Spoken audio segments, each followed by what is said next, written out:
I'd like to call the Common Council of the City of Lafayette to order for their October session. Would everyone please rise for the Pledge of Allegiance to our nation's flag? I pledge allegiance to the flag for which it stands, one nation, under God, indivisible, with liberty for all. Thank you. Would the clerk conduct a roll call? Heidi? Here. Blinker? Here. Meyer? Here. Reynolds? Here. Brown? Here. Allersmeyer? Here. Williamson? Here. Downing? Here. Campbell? Thank you. Here. Quorum present. You have received the minutes of the September 9th meeting. Are there any corrections to those minutes? Then I would entertain a motion to accept those minutes as communicated. I'll make a motion to accept the minutes. Thank you. And Mr. Meyer? Second. All those in favor signify by saying aye. Aye. Aye. Opposed, the same sign. Presentation and disposal of claims. There are none.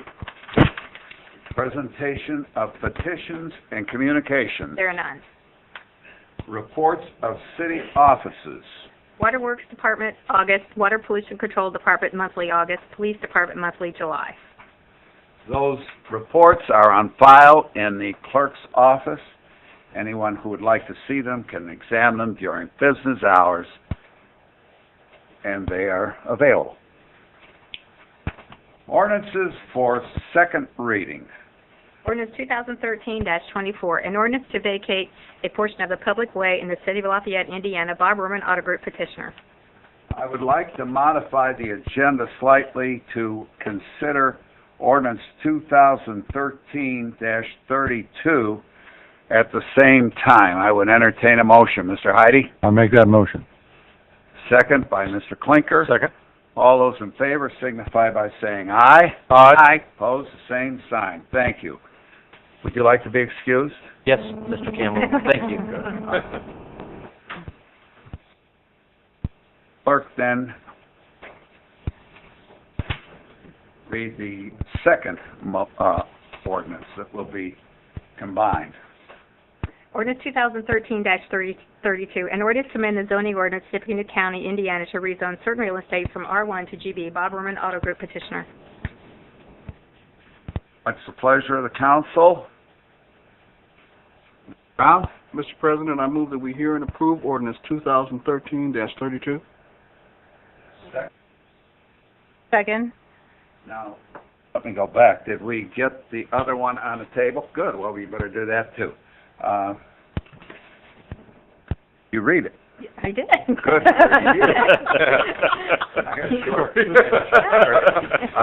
Mr. Can we bring 2013-24 to the table, please, also? Second. Brown, second. Okay, both of those are on the table for consideration. I would ask the city attorney, who has been doing some negotiations on these two particular ordinances, to present some point. Okay, I'm going to just make a brief kind of summary of where we are, and I think Mr. Bummelberg can provide the details. But the ordinance by the Rohrman Group to vacate the road was to create a parking lot behind his new Toyota operation on State Road 26. And the rezoning is also necessary for that because it's zoned R1 now and it needs to be zoned GB in order to have parking lots. So that's the reason that both of those go hand in hand. As part of the process, the city, through the engineer's office, through some of the council representatives on behalf of the city, on behalf of the adjacent neighbors, have been working for a number of months while this vacation was continued and the zoning was going through the Area Plan Commission to try to negotiate something that was acceptable to allow for the development of Mr. Orman's property, but protected the neighbors and also allowed for public improvements. And the way the ordinances are set up and the way they are required to be approved, we pretty much did away with commitments on the zoning. Vacations generally are just approved with some potential for compensation based on resolutions adopted by this council over 10 years ago. And the end result were a lot of, I think, meetings with neighbors and some representatives of the engineer's office. Mr. Downing, I believe, was actively involved. And it resulted in a plan that had some impact on lighting, had some impact on buffer yard, tree plantings, the extent of the width of the buffer, the height of the buffer, and it also provided for economic benefits or compensation to the city, at least in two components that come to mind. One is that part of the area is part of the master trail plan, and we'll be connecting a lot of trails where the city's going to be connected so people can walk and bicycle throughout the city. Mr. Orman agreed to actually put in the trail that runs from around the detention area and through on the northern part of the property, clear out to what I'd call the northwest corner of this parking lot.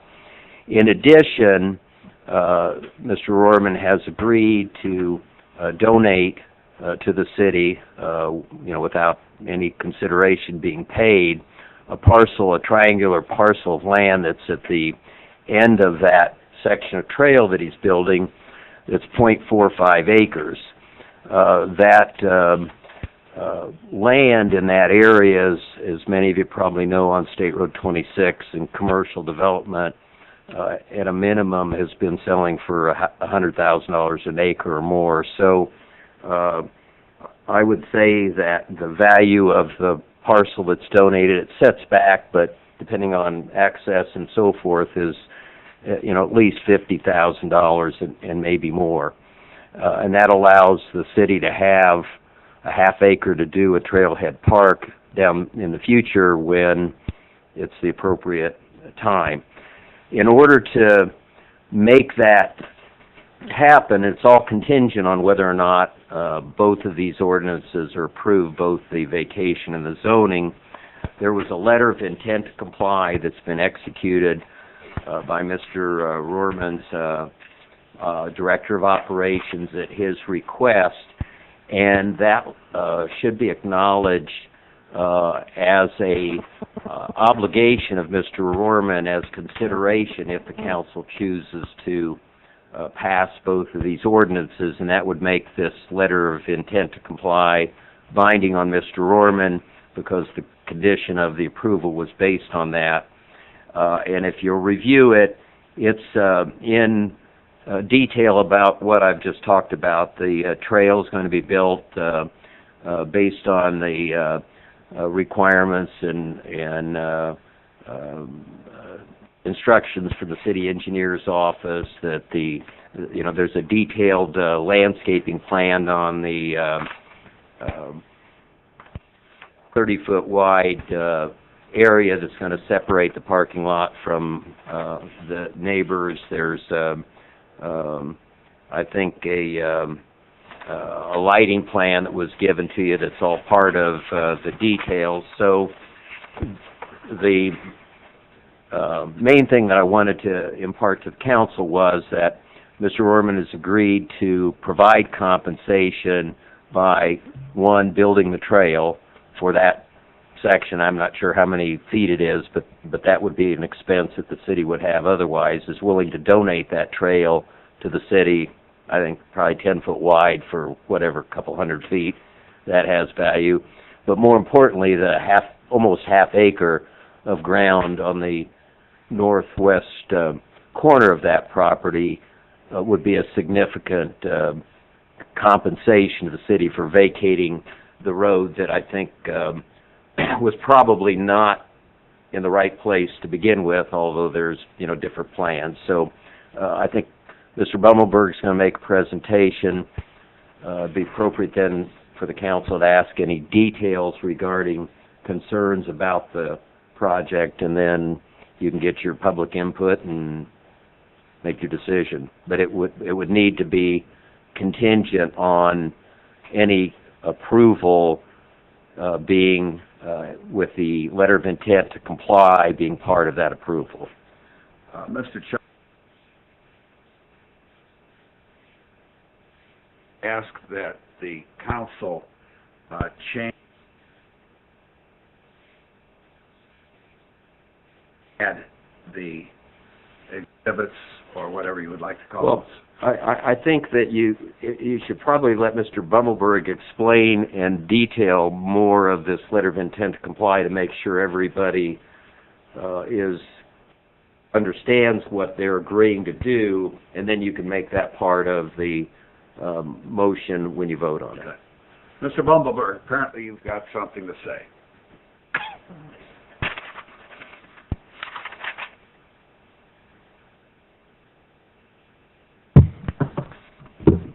Thank you, Mr. Chairman. For the record this evening, I'm Joe Bumbleberg with the law firm of Ball Eggleston. I have representatives of the Rorman Auto Group here. Craig Gibson is here with me tonight. And someplace here coming up is the guy that really is the engineering brains of this whole process, John Espinez. What I would start out by doing, and then I'm going to have John show you this chart, but on your desk in front of you, there is a smaller, easier, manageable copy of this chart, and that's it, Kevin. And the other thing that you have is the photometric report, if you will, which is the device that is used to measure the lighting and how the lighting is to work in the parking lot. But in any event, with that basis, I want to say that this is really a multifaceted project, and Mr. Chosnick's initial explanation to you was very good, and I sometimes think I ought to, on that kind of an explanation, say that's all very good, Mr. Chosnick. I adopt it and then go sit down. You might like that better. Get paid. Pardon? You would get paid that.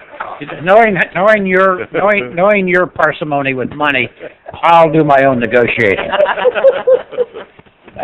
What I can tell you is, as you look at this and as you read the letter, that this is a multifaceted project, and frankly, it will, in our opinion, enhance the area, and it will serve a problem that the Rorman Auto Group has in this area, and it will help us make the new store area, we think, even better.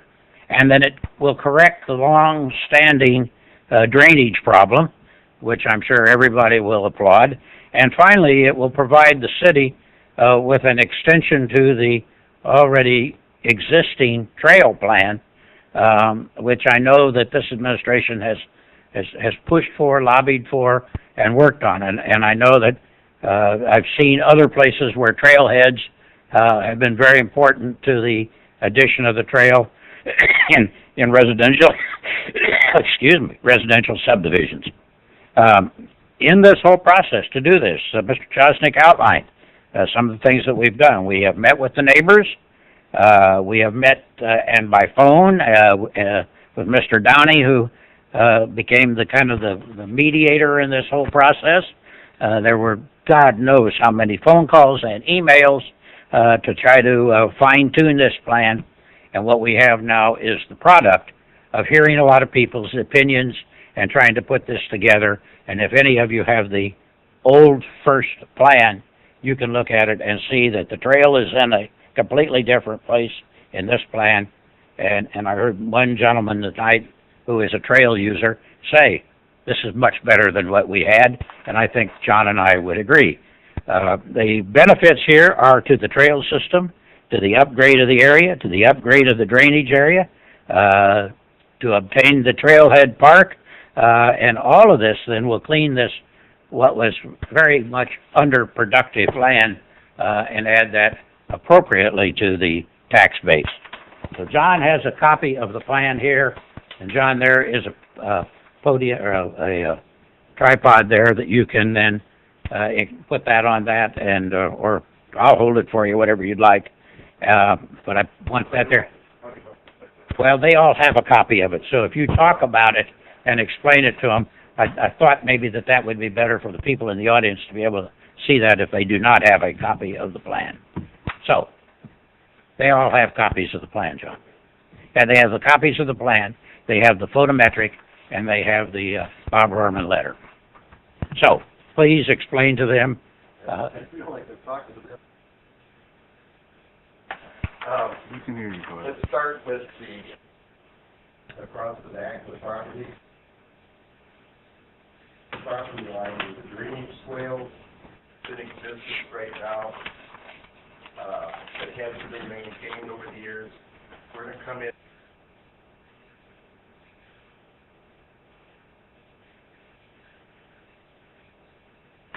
Swale functional.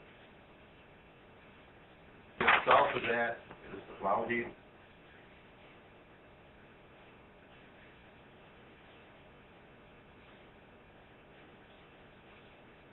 However high we need to go.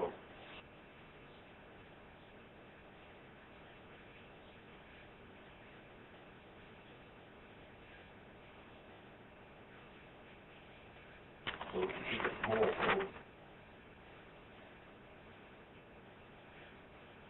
trees, and it would also have the city.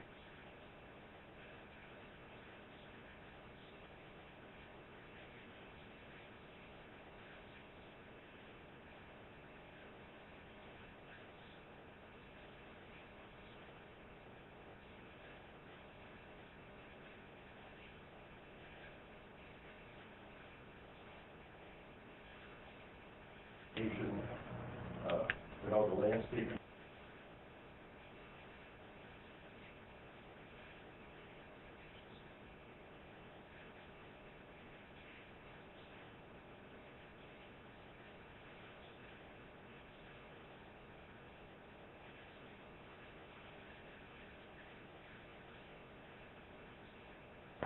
In the letter,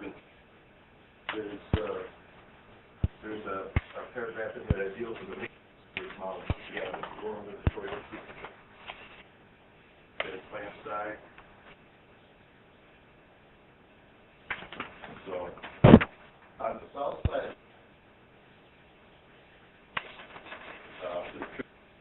the city specifications.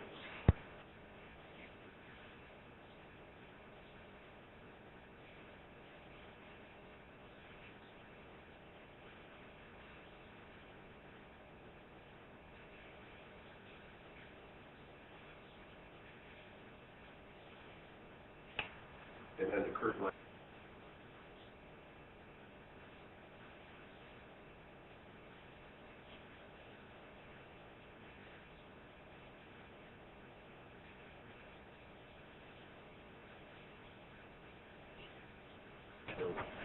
Part of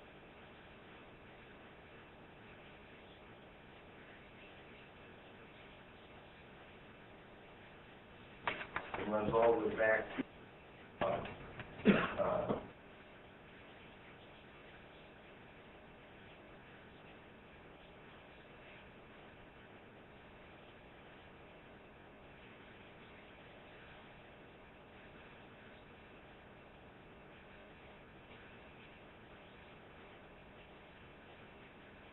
repairs need to be made.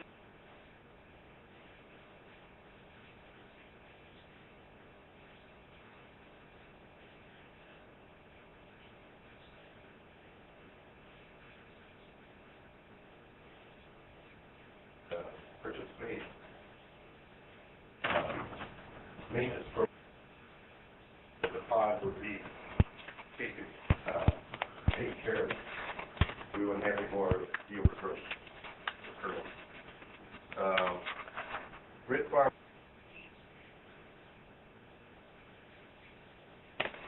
That's request. The key in the Knox box for emergency vehicle. But there would be no way. They're installing Eastland Drive.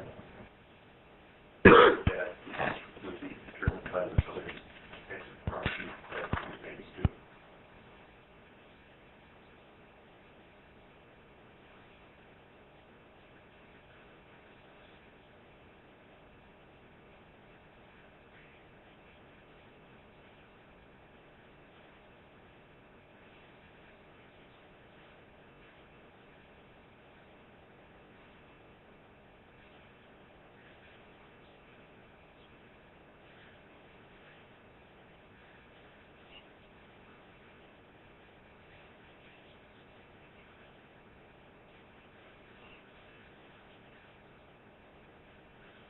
This park is tied to this.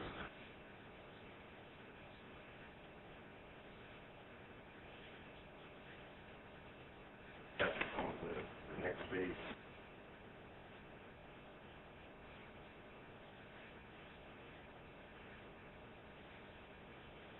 How long for the construction? Well, I think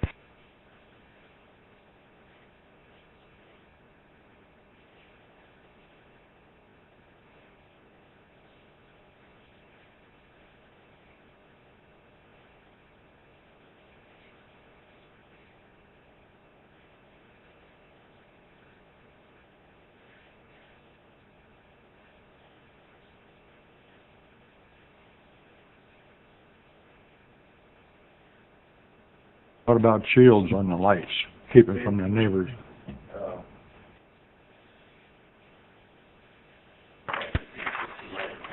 deploy all the available shielding, the flat lenses that cut off to try to prevent light trespass on the neighbors. I have some light poles to do that.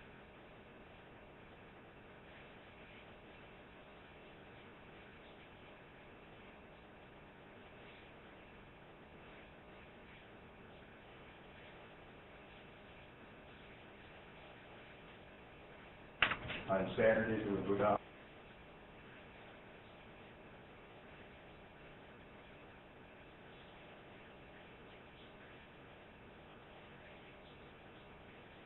Facility.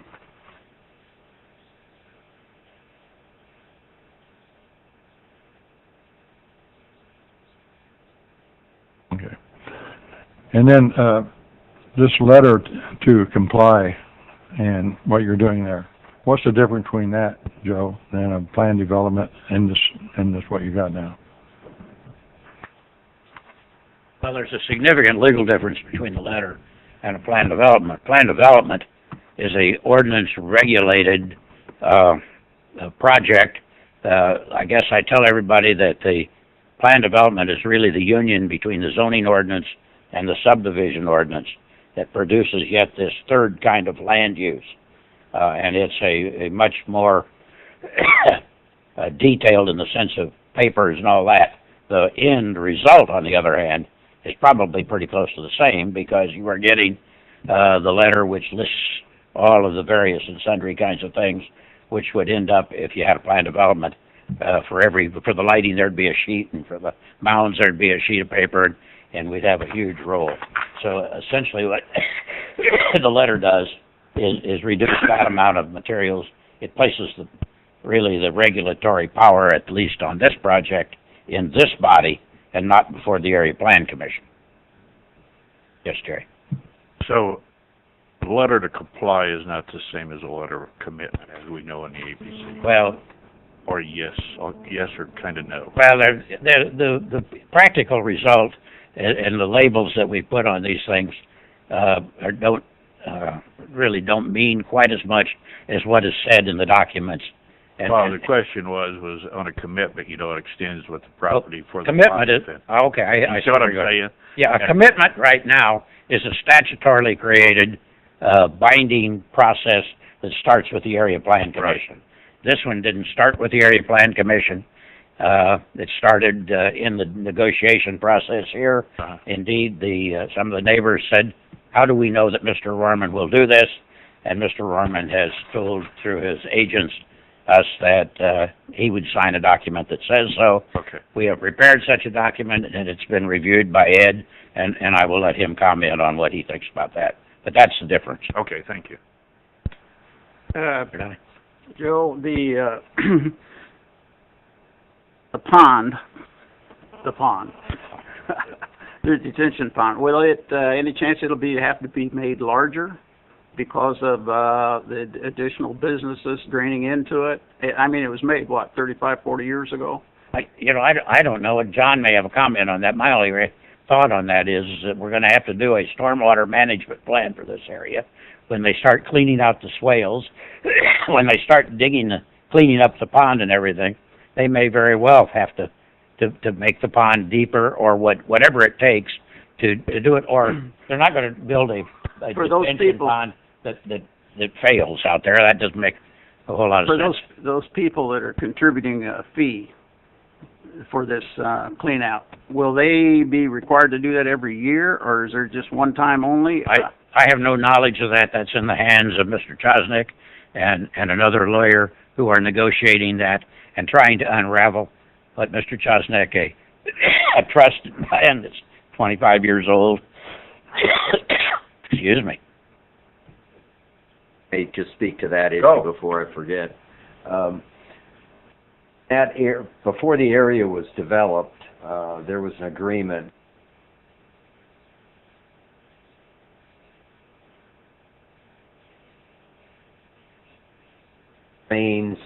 quite a bit of the area.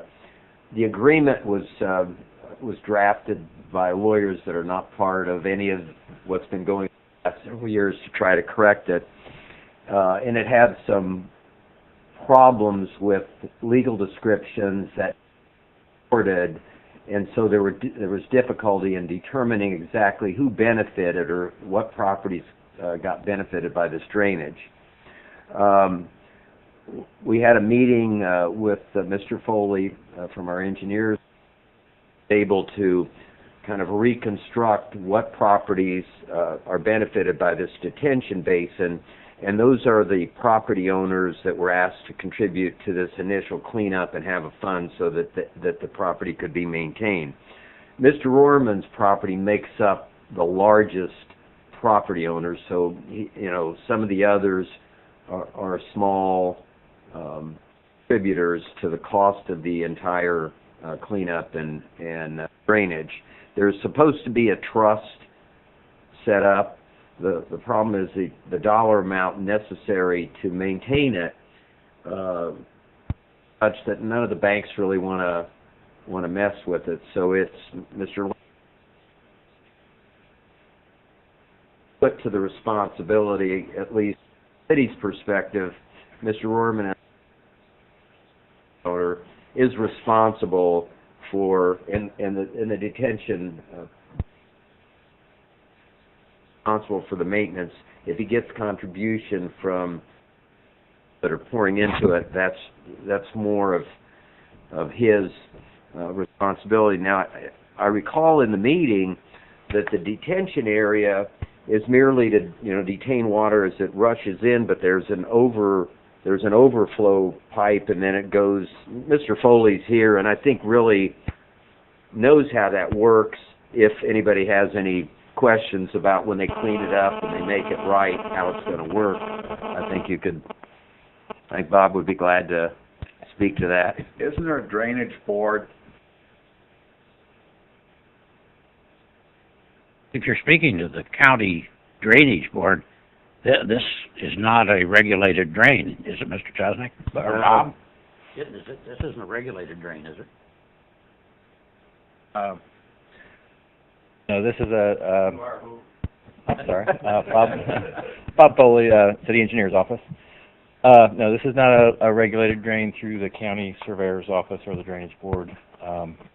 This eventually drains under I-65 back in the middle of Orchard Heights, and it gets to the Wildcat Creek.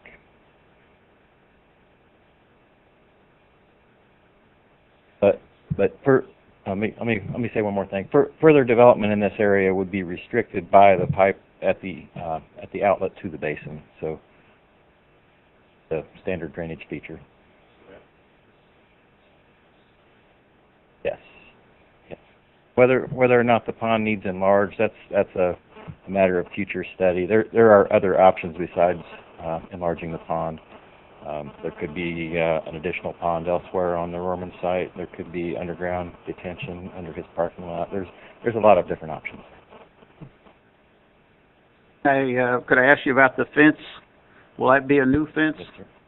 That fence out there is pretty bad. What I hear is that by removing the trees that are in the way, it's going to destroy the existing fence, and it would need to be a new fence.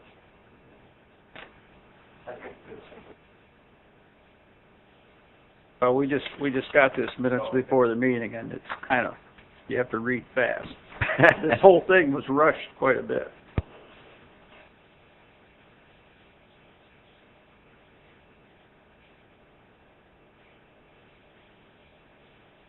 If no further questions of John, I'll just wrap this up and suggest that on the balance between what the current zoning is, R1, and what is proposed here, we really are ahead of the game. A R1 subdivision with meeting the minimum standards of the ordinance would not serve the city's best interest like this might.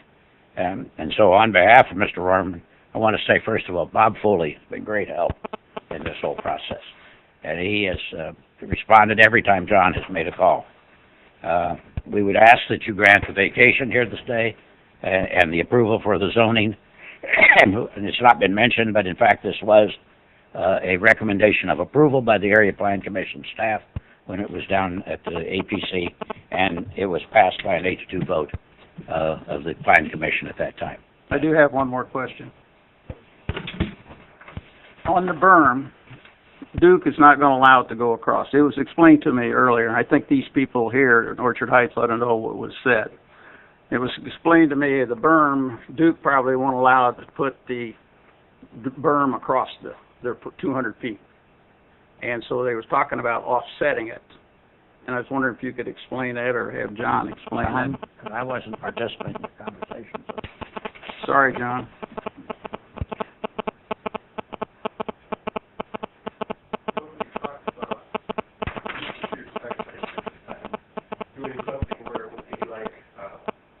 Shiplap, like if this article is room, this article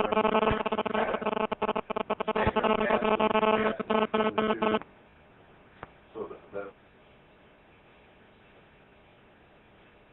Would help cover up Mr. Gross's house and a few others.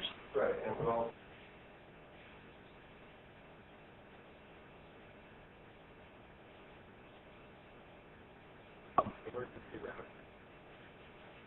stormwater is kind of dealt with. Thank you.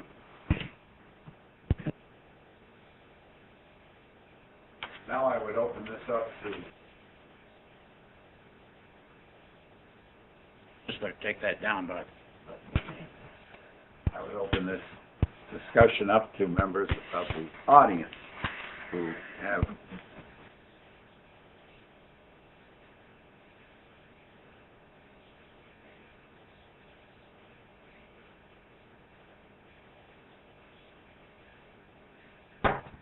make sure these attachments are on, or should we wait until? I'd wait until allow all the public comments. Yes, sir.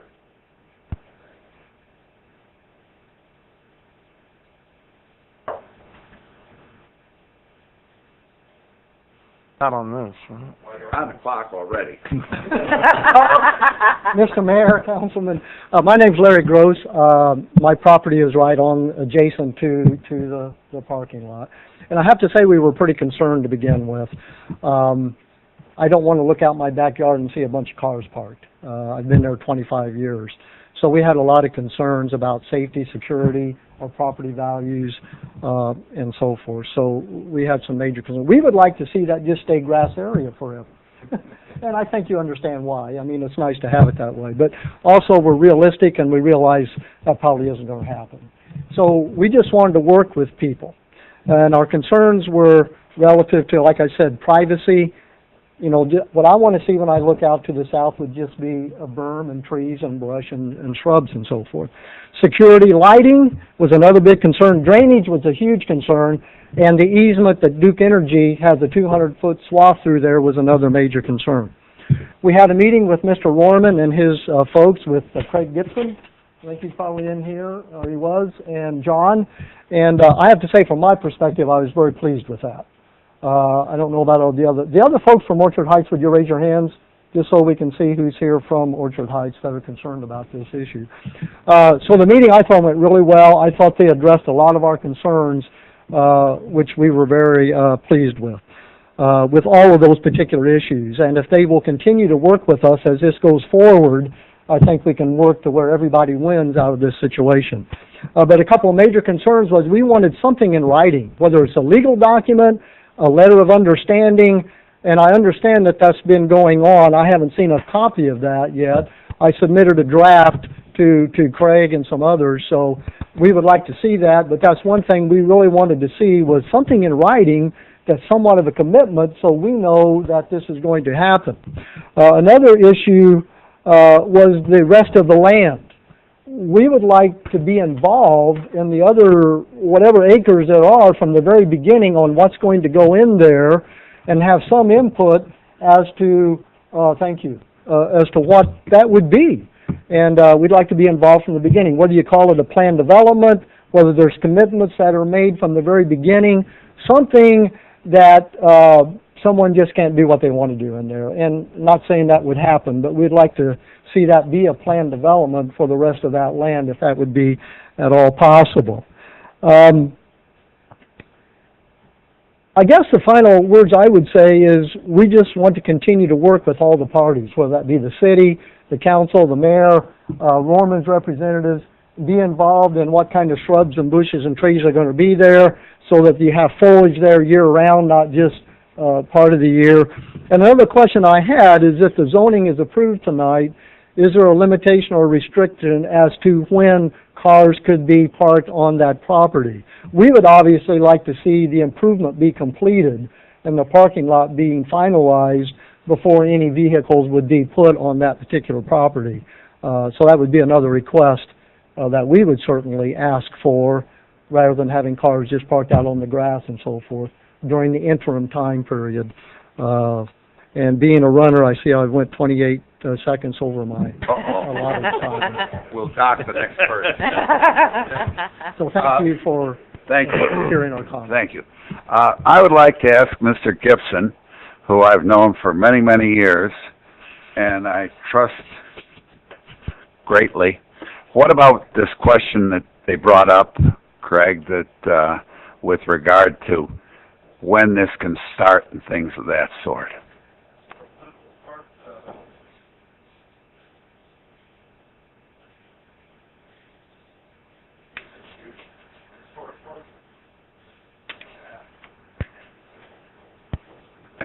And also they mentioned the fact of trustworthiness. I trust you 100%. And working in the future with these folks. How do you feel about that, Craig?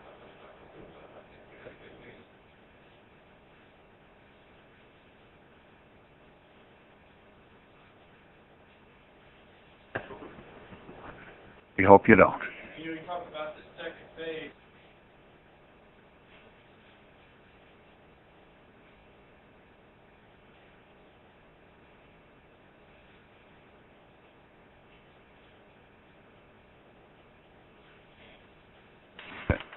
Did everybody hear Craig? The mayor was motioning toward the microphone, but I heard you way up here, and I'm deaf. So, okay, everybody? Now, there was another hand came up. Yes, ma'am.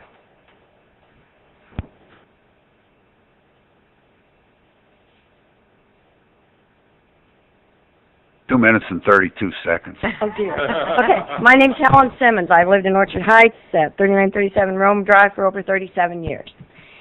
The retention pond was built west of our house, and it was maintained until the city took over Orchard Heights in about 1997.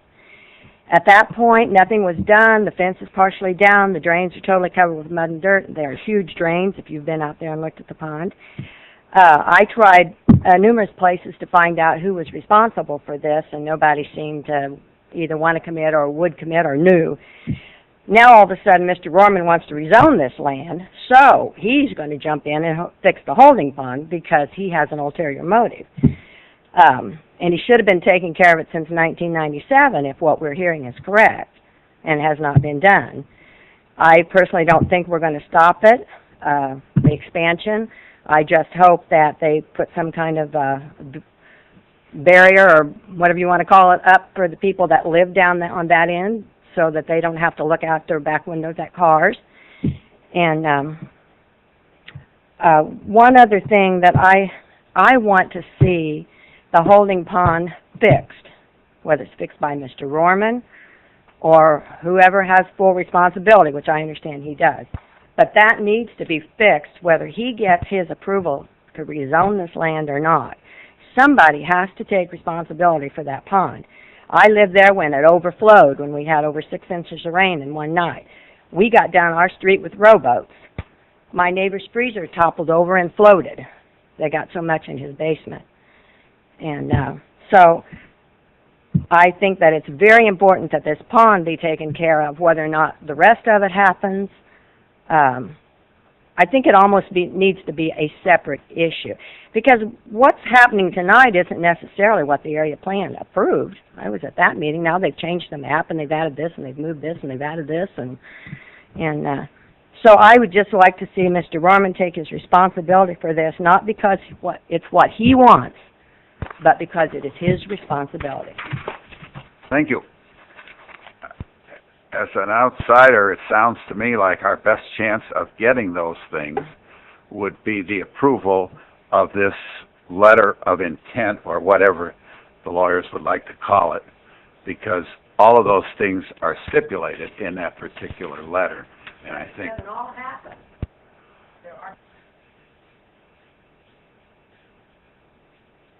You're probably right. But again, I think that Mr. Gibson is going to see that this is done. Good. Mr. Klinker? I have a question for the city attorney. Is this the same pond that you were talking about they were going to set up a trust to maintain? It's a legal nightmare, the way this detention basin, it's on Mr. Rorman's property.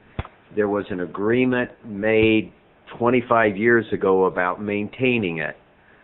The agreement had property owners but did not have legal descriptions that could be recorded, so that when properties got sold, there's a legal issue as to whether those people had notice of their obligation to contribute to the cost. It went from like 10 property owners to like 80. I mean, we spent a year and a half trying to research it, and then there's the legal issues. So what ended up happening is we determined which property owners still benefited by the drainage, which commercial property owners, and those are the property owners that received letters urging them to participate in the cleanup and maintenance of this, and a number of them have agreed to participate. Mr. Rorman has agreed to take the full responsibility and take the risk, but he is not. He's not legal. The city is not obligated. It's not our detention basin. Mr. Rorman is not the sole beneficiary of that. It drains an entire area, so it's a sticky legal problem. And the best solution is what we've worked out, which is getting as many as we could to clean it up. And then I think that once the big cost is, it's a mess. The big cost is turning it back into detention basin. It's like a lot of things, you know, if you keep it up, it doesn't cost that much. You let it go, it's really bad. So I think that he's agreed in here that he's going to be responsible for it. It does kind of clean up that legal mess, so I agree that Mr. Campbell's right. This does kind of solve a problem, even though it relates to other issues. So you're confident there will be the ongoing accountability on that? Good. Yes, sir. Good evening, my name's Clem Schroll, 3903 South Orchard Court out in Orchard Heights. There's an issue here that's just been screaming at me to comment on. My wife says, shut your mouth and sit down. So I hope I won't have to be beat up when I go finally sit down. Bless her heart. Bless her heart. I'm going to speak from the perspective as a former member of the Lafayette School Board of Trustees. And when I served on the School Board of Trustees, we built and remodeled an awful lot of schools. We dug a lot of dirt, built a lot of buildings. We did a lot of things. But one thing we did was we wrote it, signed it, contracted it, piled it, stacked it, and made sure everything was laid out in detail ahead of time. And what's screaming at me here is, I trust you, I promise, it's gonna be, this is looking good, everything's gonna be fine. I'm thinking, oh my God, we couldn't do that with the schools, and I don't know how you can do it as the city. And living in the middle of Orchard Heights, I'm gonna say, thank you, Helen. I'm just waiting for, and Jenny, I'm just waiting for the water to come flowing through Orchard Heights because we just got done spending $500,000 out there to solve some water problems, and now we're looking at a big hole in the ground. We really don't know who's in charge of it, or where it's going, or what it's going to take to do it. I offer up that we ought to think about fixing all these issues, reducing them to contractual documents. I trust everybody, I really do. But if it doesn't go right, it's going to be ugly, and we're all going to be retired by that. So, thank you very much. If I can comment a little bit, we do have a legal document today, and that's the commitment that's been signed by Mr. Rohrman that he's going to do these things. So what we've done is we've created a contract that is dependent on zoning and vacation and his obligation to the city based on that. He can't do the stuff ahead of time. That would be great, but he can't build a parking lot without it being zoned. He can't build a parking lot without the vacation. The detention area, it could be done, and it should have been done years ago. This is the way to get a contractual obligation, kind of move the whole thing forward if the council decides that it's going to happen at all.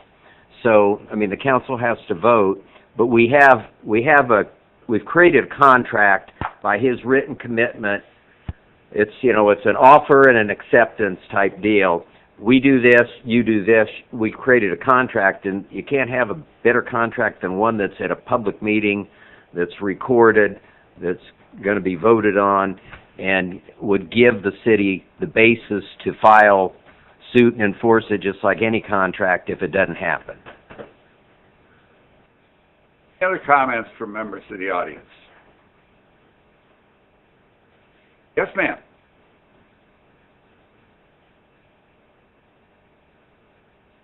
I'm Carol Galbraith, and I am one of the people who have a business next to the pond. I own the Sylvan Learning Center. The Sylvan building is adjacent to the pond, and this is my biggest concern. It is a mess out there. It has been a mess. We bought it in 2003. We had no idea there was any legal responsibility, no idea of anything with this property. I, too, want to know who's going to clean up the pond. How long is that going to take to clean up the pond? How long will the chain link fence be down? Because I have a lot of students who are young that come to Sylvan Learning Center, and I don't want an open pond area for a long time. I also want to know who's going to maintain it, who's going to keep this pond area nice in the years coming down. Am I going to be in charge? Am I going to be liable for things? I need to know those answers. That's what bothers me about this.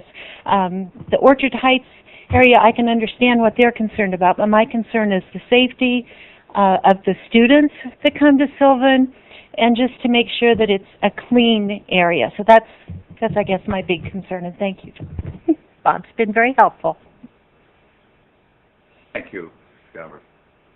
Any other comments?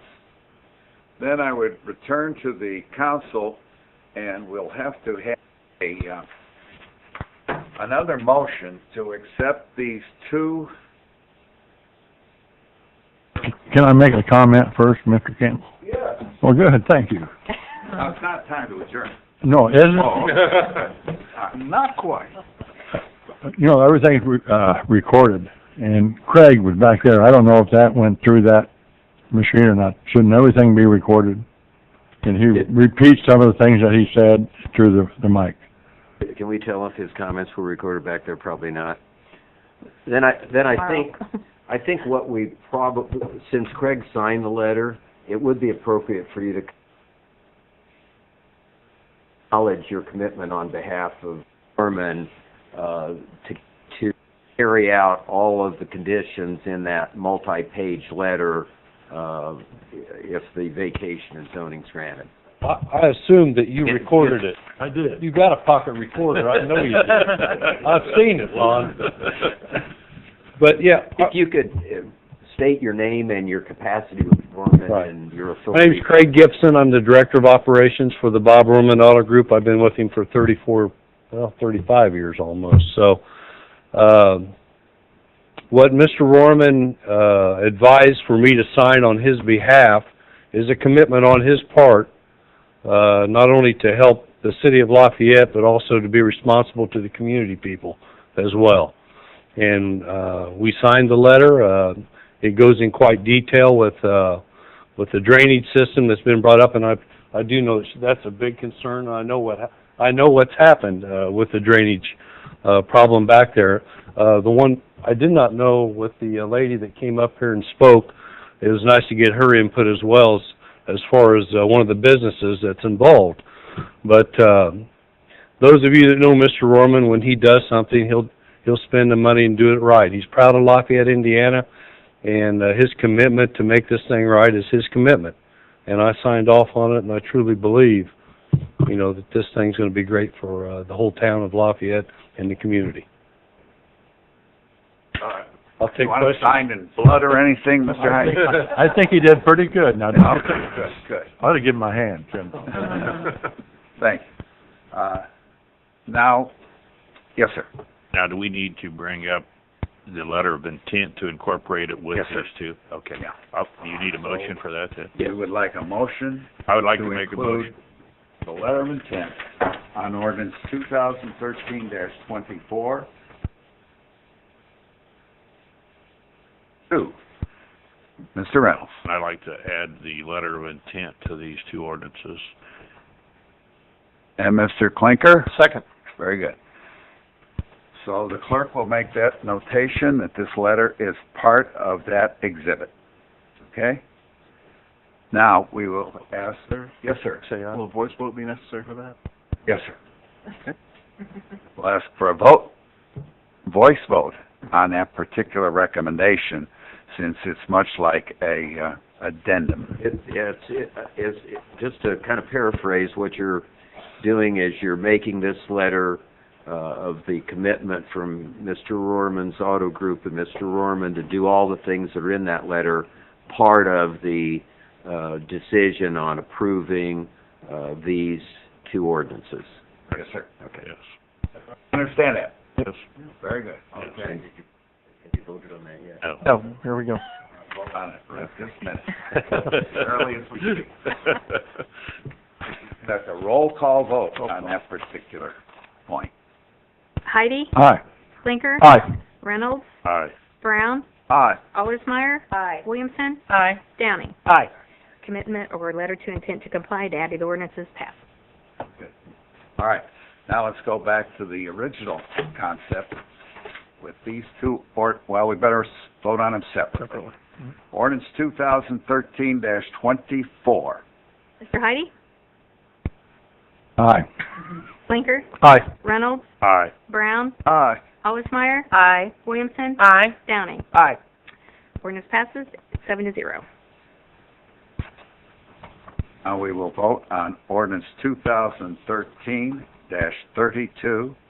This is the ordinance to rezone that particular area, and I am guessing that this will be just one vote. Right.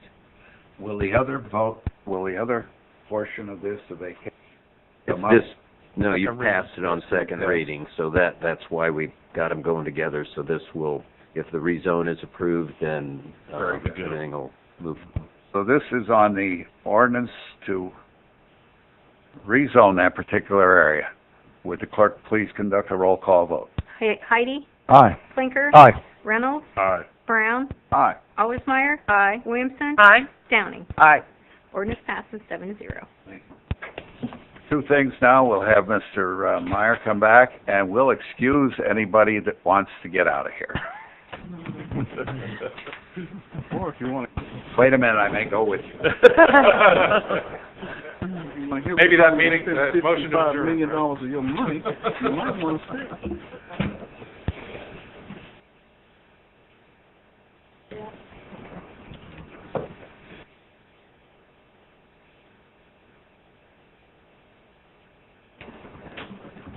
Sure. Yeah, I mean, it was referred to. Yeah, let's We leave gotta it keep referred to. Yeah. Thank you. Oh. Okay, this will be ordinance 2013-39. And I believe that... 29? 29. I'm dyslexic there. Would the city attorney make a comment on that, please? Okay, the council that's representing Mr. Keller, the petitioner, has requested that the ordinance be tabled till the next month. He was getting a market analysis of the value of the half of the street that's being vacated that would accede to his property, and is going to make an offer to compensate the city for that, and just needed the time to get that done. This is not a rezone, so it doesn't impact anything about the timing on tabling it to next month. So there should be no vote taken. Just a motion to table it and a vote on that.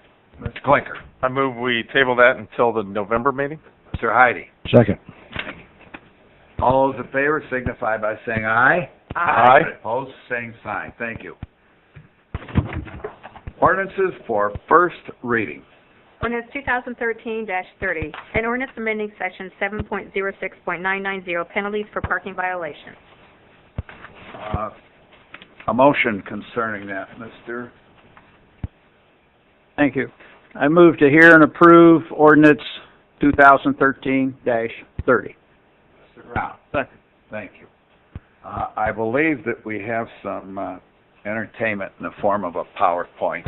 Yes, we do. Good. Dennis So- Carson, Economic Development Director, and again, I have a short PowerPoint I'd like to present to you about this ordinance and our parking management, so. Very good. I just have to sit down. Huh? Are you going to be in the... You're in Horses are red.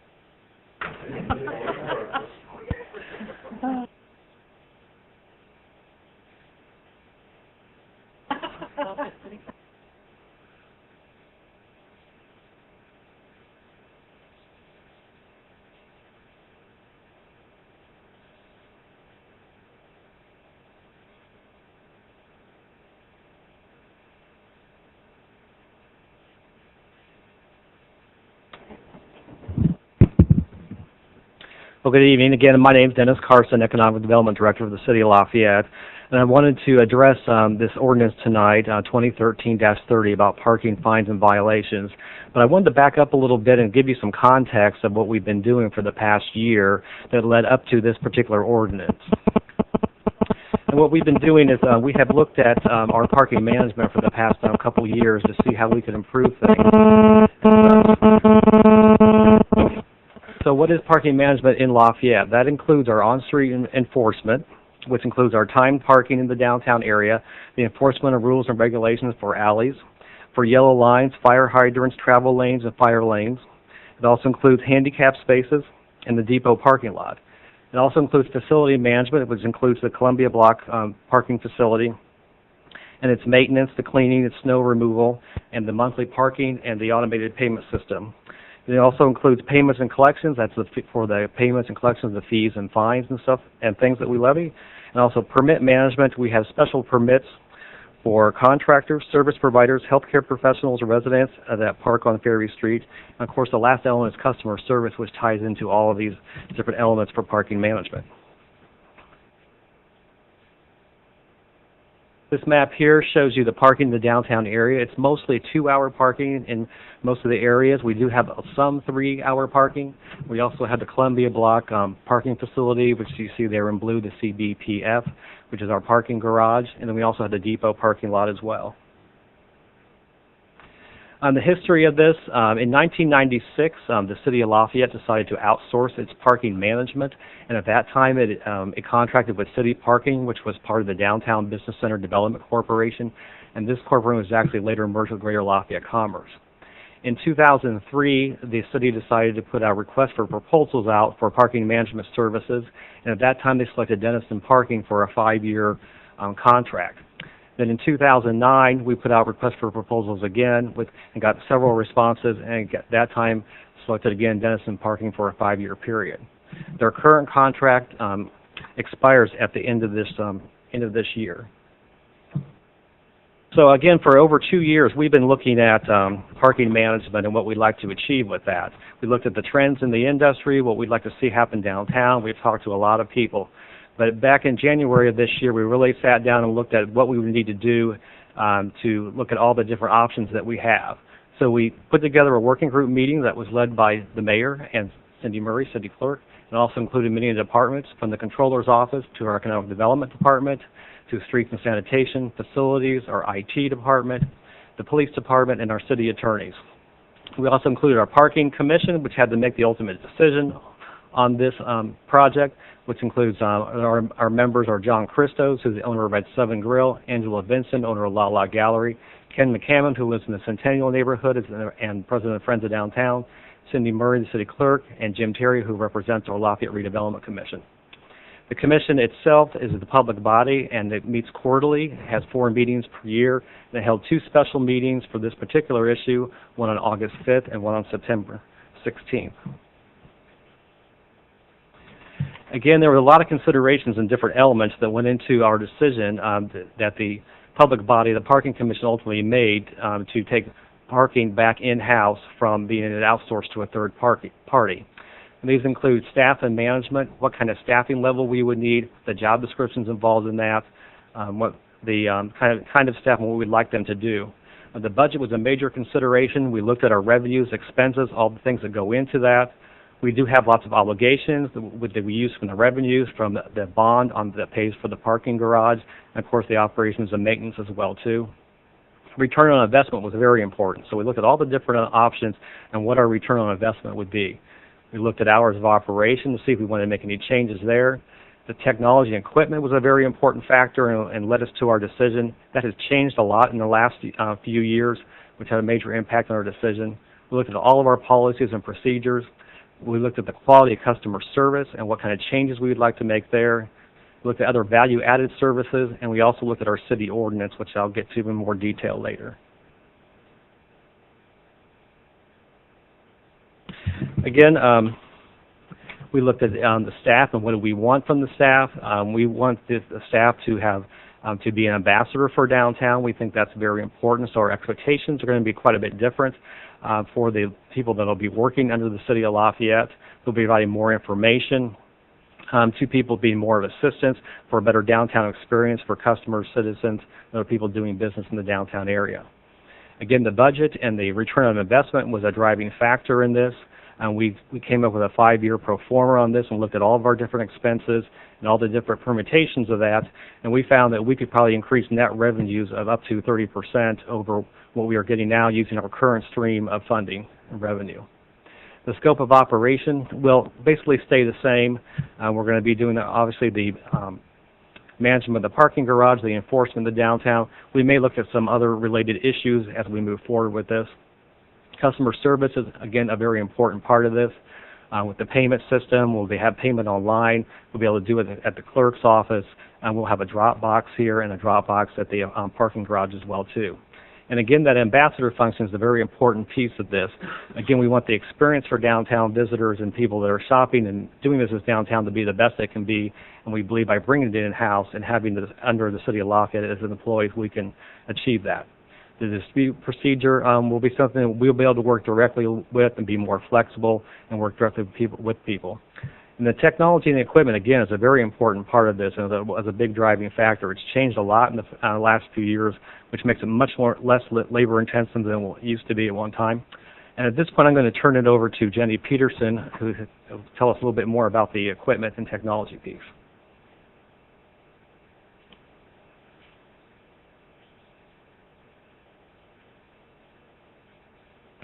So as Dennis touched on, what we did was we began kind of refamiliarizing ourselves with the parking industry, and one of the things that has really made some leaps and bounds in the last 5 years is the technology piece. They have allowed us to be a lot more efficient and a lot more effective with a lot less manpower than was previously used. So what you're looking at is the overall kind of proposed system. So each piece of this is something that Park Systems offers. Now, we won't be taking advantage of every one of these options, but what was really important to us was that we chose a system that has the chance and the ability to be able to grow with us and be able to continue to keep up with technology. So the big changes that you're going to, or with the proposed system that you would see from what's happening now, the largest is going to be the license plate recognition system. So as opposed to what you currently see with a parking enforcement officer walking around with a handheld, manually entering in every license plate and recording that, we would have cameras mounted on a vehicle. It would drive by and it records license plates as well as reading valve stems on tires, as well as taking a GPS location to ensure that the car is not moved, and takes quite clear color photos. This is one example of how clearly they're able to read. This is an example from a parking garage license plate recognition camera, but you have a tow truck pulling a car through at a very quick speed, and they're still able to read the license plate.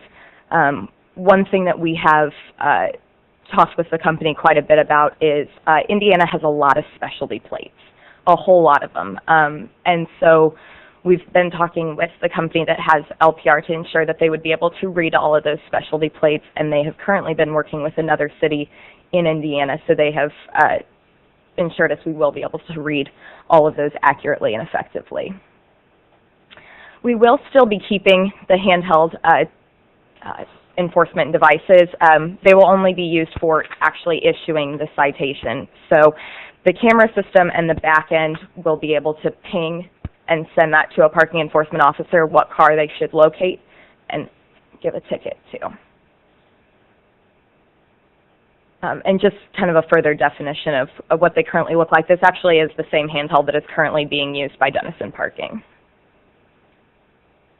So to move a little bit into the back-end system, this system is going to allow for a much more user-friendly interface for our parking enforcement officers, especially from a management perspective. You have everything you need at kind of a one-touch, and this is customizable to be able to have any reports that we might see necessary right there. Moving on, one really phenomenal piece of this is it has an enforcement officer tracking system. So what that does is it tracks the GPS location of each officer. You can see the red lines on the map are the route the officer took. In this example, it also gives how many, through a span of time, you can pull up how many citations they wrote, how many license plates they queried just to double check. You can also see of course, exactly where they were at any given time, which allows you to have a GPS coordinate located to a citation. And it also allows us to make sure that we're taking the most efficient and effective routes and not missing those 2-hour time enforcement windows, or in some cases 3. The next big change is going to be the online citation payment portal. What Park Systems allows us to do is to iframe this into our existing website, which gives us the security of the City of Lafayette website whenever anyone would choose to be paying a parking citation. So this is an example of exactly what pops up on the screen. This is user-defined, so we have the ability to change the fields in what's seen on here so that we're representing exactly what's needed. And the second really great piece of this is we have an online citation dispute portal. So what happens currently with the appeals process, you go in and submit. This would give us an opportunity to be able to do this online.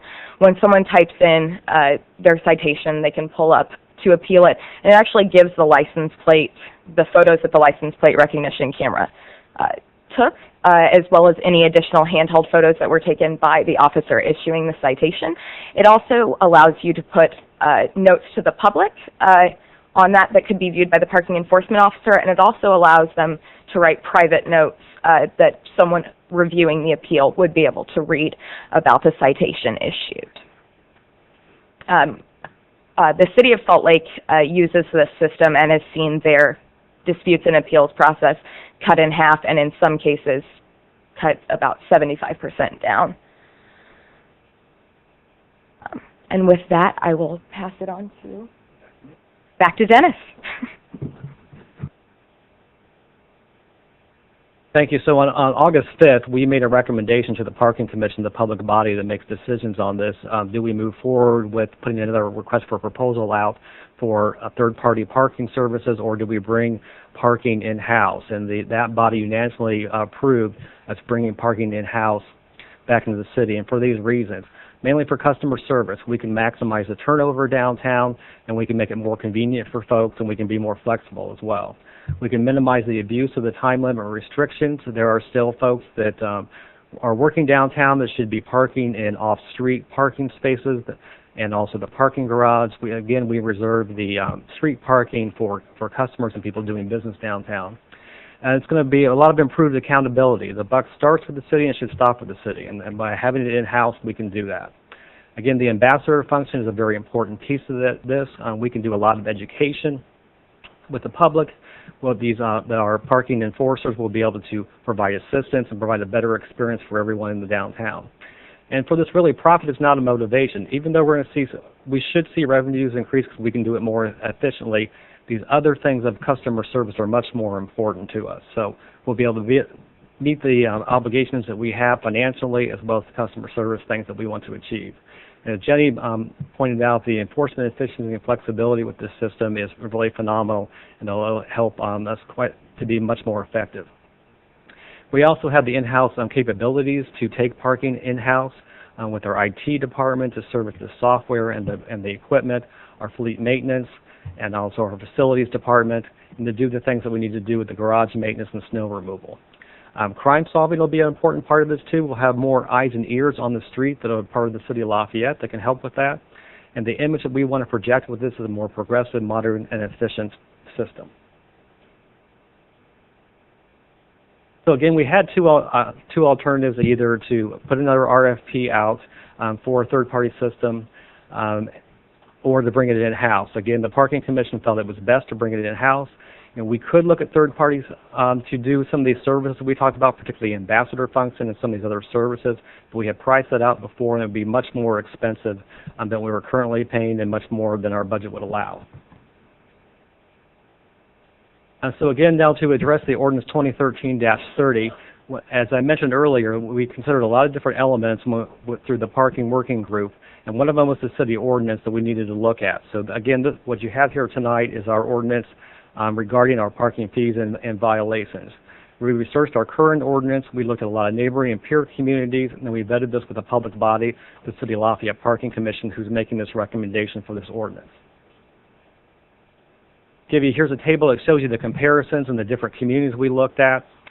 It was very important to us to look at peer communities, and when I say peer communities, I mean communities that are more like us in terms of what we're trying to achieve downtown, that have a thriving downtown like we do.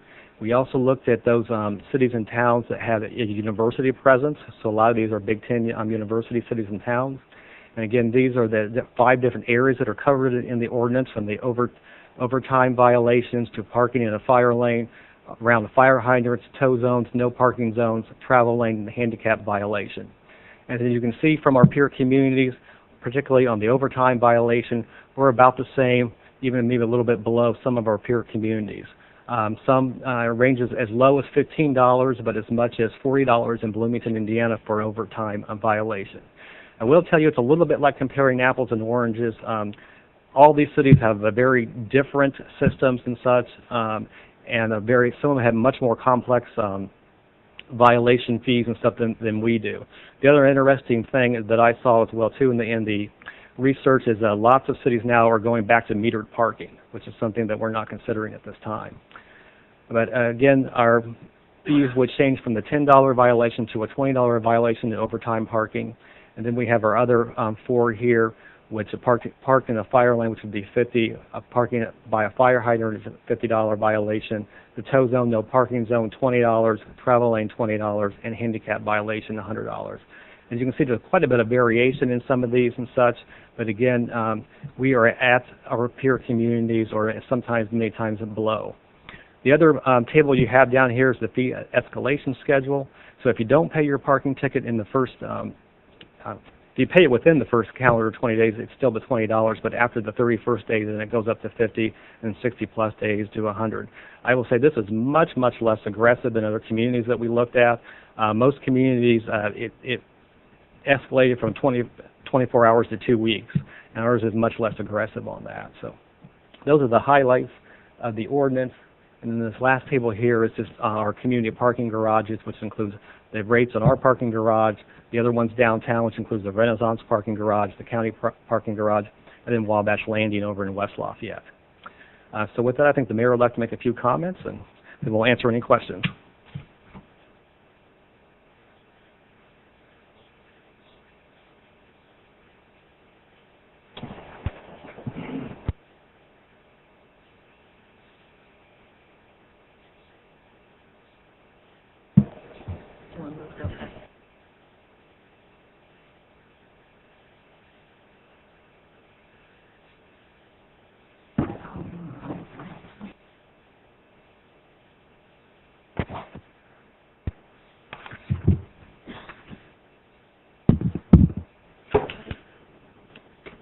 Chairman, ladies and gentlemen of the council, I'll keep my comments rather brief if we still have the whole budget to go through and stuff yet too. I think Dennis and Jenny did a marvelous job recapping. I hope what you get out of this is that we've put a lot of time and effort into making this decision. We've done a lot of research, looking at technology, looking at the ambassador program, looking at all the factors that we think create a downtown shopping business experience, creating that environment that we want to create downtown, but yet being financially responsible, and putting together a package here that we think will pay for itself, generate the revenues that are necessary, and we think do a much better job. And so, with that, I'd answer any additional questions. I would remind you, if it gets brought up, as I stated in caucus, we did just change some parking downtown and created, I think, 54 additional parking spaces. So there are really a lot of spaces, and actually today in staff meeting we talked about a way to create, I think, 2 or 3 more spaces on Columbia Street before you get to 3rd. So really in the last month or so we've come up with a way to add about 57 additional parking spaces downtown. So I think there's good opportunity. I think the time is right. As Dennis said, the buck will begin with the city and it'll end with the city, and I think that's the way it should be to make sure that this is done right. I guess I would mention that this concept of the ambassadors is a very important issue. I wonder, I had a comment made to me that we are a community that doesn't utilize parking garages. I don't know what the background of that is, but we seem to be a community that likes to drive around the block, myself included, drive 4 or 5 blocks away and look for a parking place somewhere in a distant world. Yep, I mean, that's true. I think this will help. I mean, I think it will no longer be cheaper to get 5 or 6 parking tickets as opposed to just renting a space in a parking garage. And I think the other piece that's exciting is, as this system, A-Park, will allow us to expand, as you heard. Eventually we'd like to get to the point where on your iPhone You can pay your parking fee in the garage ahead of time if you're coming downtown for dinner and you want to go to a show at the Long Center. There's all kinds of variations with this system will allow us to grow as the new millennial generation wants to live downtown, more urban living, the opening of Matchbox, the co-working space, and some other things. I think this system will allow us to, as hopefully some of those trends change a little bit, we'll be ready to meet those demands, because you're right, and they do, and they will change. I honestly believe that. Yeah. Would you be able to pay with an iPad? Yes. iPad, iPhone, yes, absolutely. He wasn't paying attention. Pay your parking tickets with an iPad if you have one. No, my question is, do we have security cameras in our parking garages? Yes, we do have cameras in our garage. Yeah. So I was wondering why people wouldn't want to park in there, and I thought maybe security might be more. I mean, worrying about somebody else being in there. Okay. Well, I think the changes we'll do is we'll open up more spaces on the streets for customers coming downtown, people doing business downtown. We still have evidence that there are people who work downtown or that are still parking on the street. As the mayor mentioned, you can get up to 6 tickets before it's more expensive than the park in the parking garage. So, our idea here is to educate folks and to move those people that are working downtown, that are coming downtown on a daily basis, that have to park in the parking garage, or many of them are also provided with off-street parking through their business as well, and they're just choosing not to use it. So this way we can move them to those appropriate lots. I asked the police chief this question, and maybe you can make it to the public. Can you folks boot a car? Yes. Currently, Denison Parking can do that, and we'll be able to do that as well. And what would the criteria be before you would boot a car? Well, it has to be at least over that last period of the fee escalation, and then I think at that time, I think the city attorney might be able to address this better than I can, but I believe once you get past that last fee escalation, then we have the option to do that. I'll have to take a look. I'm not sure, but I mean, I think there have been not only fee escalations, but people with multiple tickets. I think the boot's been used sparingly with people that are really flaunting continue to park. Mm-hmm. Thank you. I saw a question over here somewhere. Mr. Meyer. I just had a question. I'm not sure you covered it. Since we're bringing this in-house, they're not going to be employees of the police department. Is that what you said at caucus? So who's going to have supervision of them? Your office or? The parking commission will still remain under the economic development department.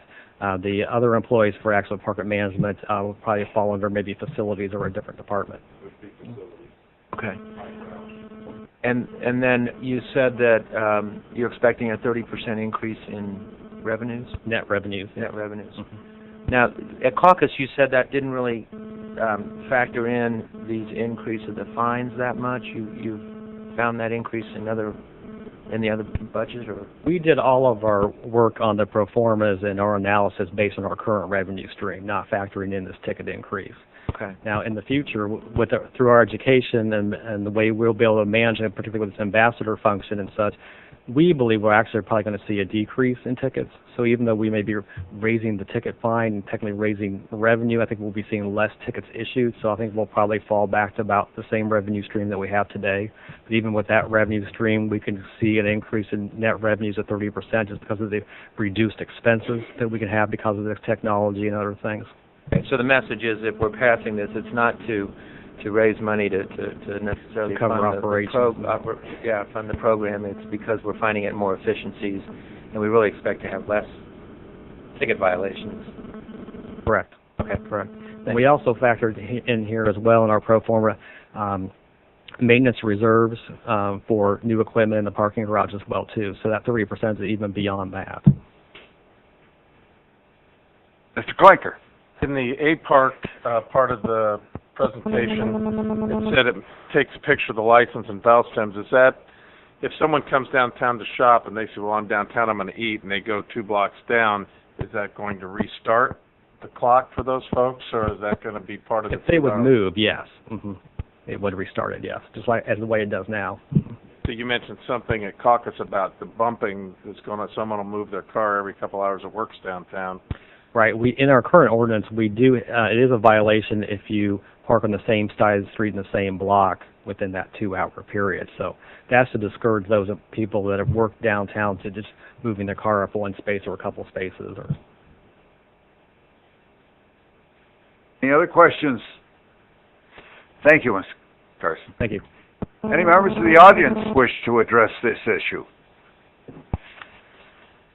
There being none, then would the clerk, any other comments by members of the Common Council? Would the clerk then conduct a roll call vote on ordinance 2013-30? Heidi? Aye. Clinker? Aye. Meyer? Aye. Reynolds? Aye. Brown? Aye. Allersmeyer? Aye. Williamson? Aye. Downing? Aye. Ordinance passes 8-0. Thank you. Ordinance 2013-31. An ordinance to amend the zoning ordinance, Tippecanoe County, Indiana, amendment number 78, non-conforming mobile homes, Clarksville. Pleasure of the council, Mrs. Williamson. I move for passage of ordinance 2013-31 on first and final reading. Second. Members of the Common Council wish to address this particular ordinance. There being none, would the city attorney? Well, I mean, it's part of the unified zoning ordinance. This is one that impacts Clarks Hill only, and is an amendment to allow them to replace mobile homes in Clarks Hill that are non-conforming mobile homes with larger mobile homes. So I think for unification of, continuing to have a unified ordinance, they're asking the other jurisdictions to approve and let Clarks Hill do what they want to do. Questions of Mr. Chosk. Members of the audience wish to address this particular council and conduct a roll call vote on ordinance 2013-31. Heidi? Aye. Clinker? Aye. Meyer? Aye. Reynolds? Aye. Brown? Aye. Allersmeyer? Aye. Williamson? Aye. Downing? Aye. Ordinance passes 8-0. Thank you. Ordinance 2013-33. 2014 GLPTC budget, an ordinance appropriating money for the Greater Lafayette Public Transportation Corporation as required pursuant to Indiana Code 6-2.2-27-20. Thank you. What's the pleasure of the council, Mr. Brown? Mr. President, I move that we hear and approve ordinance 2013-33. Mr. Downing? Second. Thank you. I believe we have some people here from the Greater Lafayette Transportation Corporation to address this. Yes, sir. Wait a minute. Okay, we're okay. I'm sorry. Mr. Brown and Mr. Downing took care of it. Go, Mr. Okay, 3 minutes? Yes. Yes. How much money are we Earlier the mayor said I had 30 seconds, so We'll go with the mayor's comment. we'll go with the mayor. Yeah. As usual, we will. Marty Sennett, General Manager, City Bus, Greater Lafayette Public Transportation Corporation. The budget that we're presenting to the council this evening was approved by our board of directors several months ago. We used all available sources of revenue from fare boxes, advertising, the university, Ivy Tech, county option income tax. We also get federal and state funding to come up with the budget that's been presented to you. Some of our expenses have gone up because we are no longer your tenant. We still are paying a little bit of money for Lot N, but since we're not in the Greeley Plaza anymore, we provide the cleaning services, electricity, and all those other wonderful things that business owners and governments have to pay. Some of our insurance also we're predicting will go up because we have to insure another $2.5 million building. So quite a few of the costs through custodial insurance, electricity, are related to the opening of our new downtown facility. I'd be happy to answer any specific questions that you may have. Mr. Senate, you might tell us why, with this Indiana Code 6.22, 27-.30, why? Why am I here? Yes, sir. I'd rather be at home, but Yeah. the law was changed recently in the last legislature to have the city councils, who has the greatest majority of representation on our board of directors, approve our budgets. Past 4 or 5 years, the county council did it. Why the state legislature did that, you may want to ask. I saw Representative Clinker walking around here somewhere. I see Mr. Clinker's here, so Mrs. Clinker can't be far behind. So,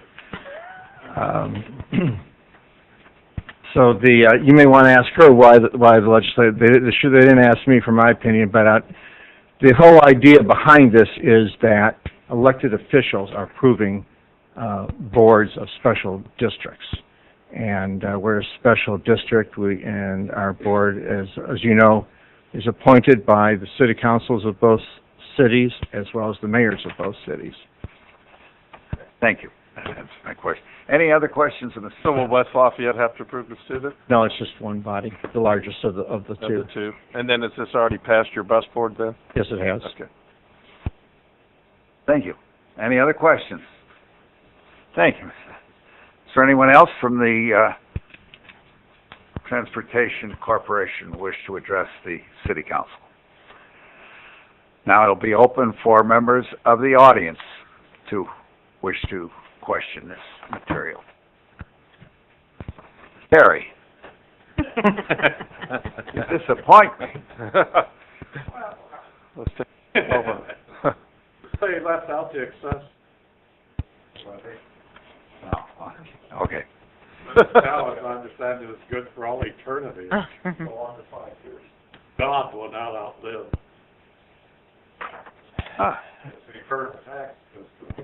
So I guess I have no hope either.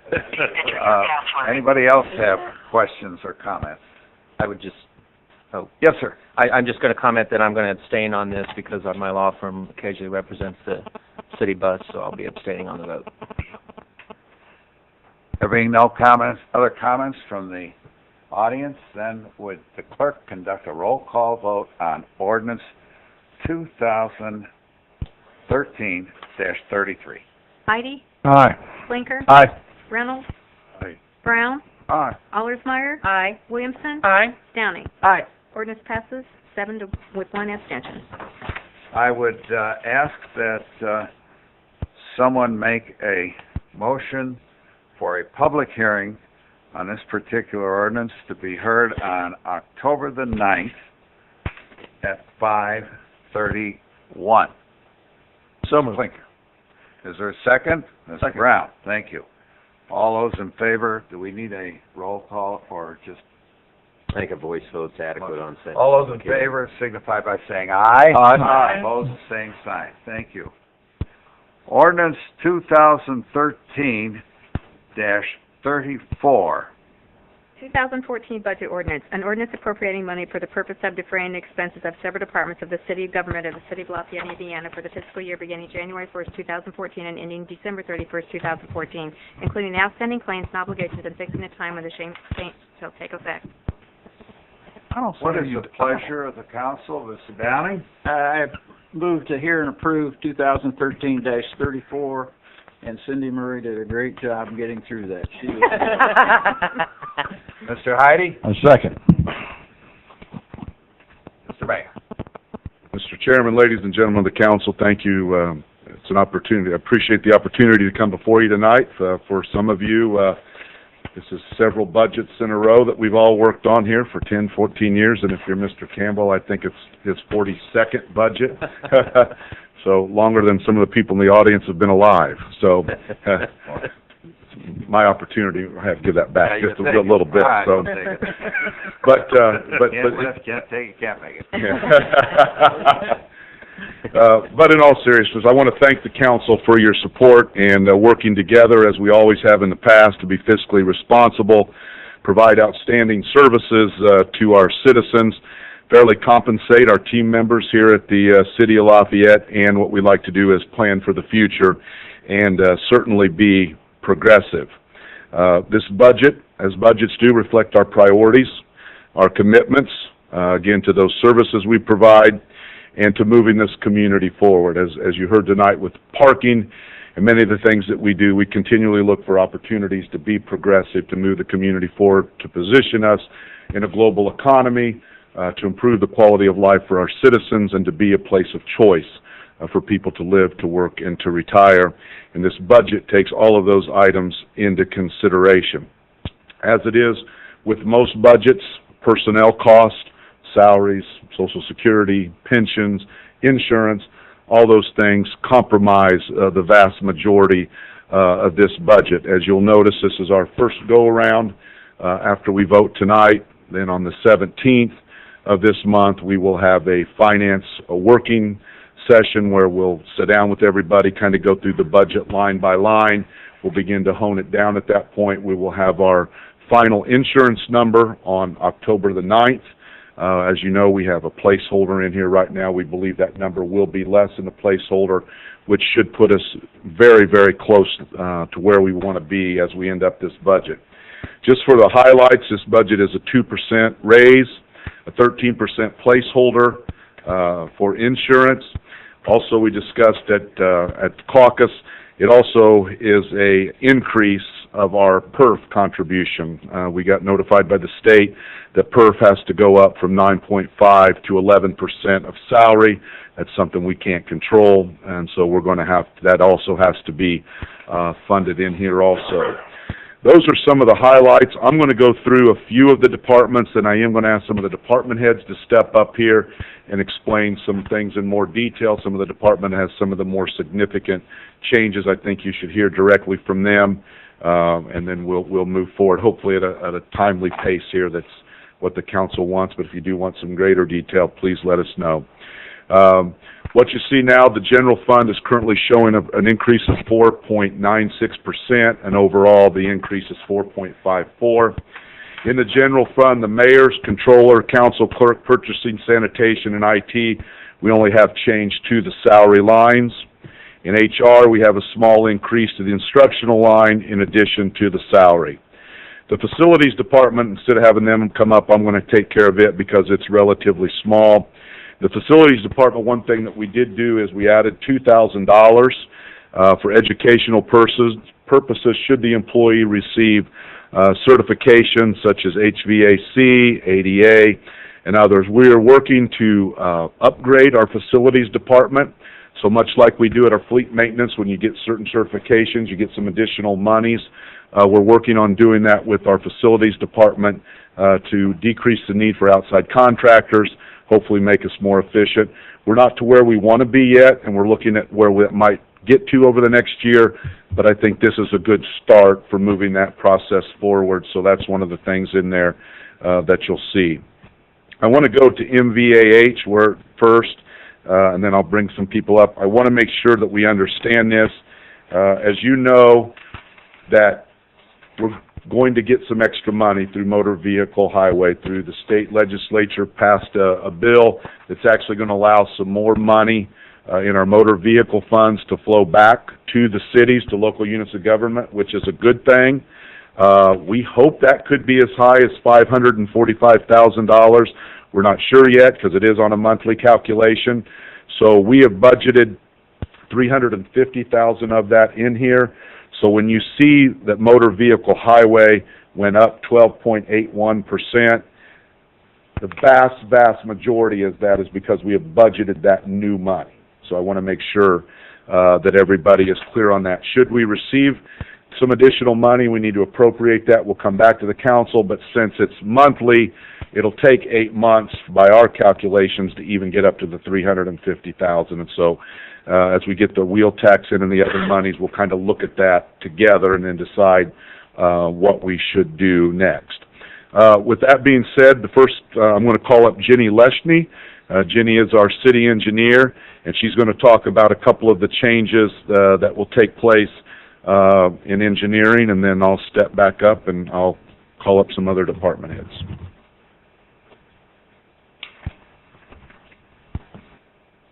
Good evening. Thank you. Jenny Leschney, City Engineer. In 2005, our office had 18 employees. And as you know, because of some tough economic times and our very lean budgets over several years, we had to reduce some staff both through layoffs and through attrition. So through those lean years, as a result of that, we currently have 13 full-time employees and 1 part-time employee. In 2008, our building commissioner retired, and we did not replace that position. And through the use of technology, we've improved our processes, we've cut plan review times, we've improved inspection time. However, as Lafayette continues to grow, we found ourselves in a situation where we need to grow with the city. With the growth of the city, we have had a record number of road and infrastructure projects that have kind of diverted the management time and the administration time away from the building department. Well, there is also a lot of private development. So we have growth demands for business, for industry, for residential development, where we need to have professionals in that area too. And so what we decided to do is take a look at the best way to direct staff toward that area. And with that, we would like to replace our building commissioner.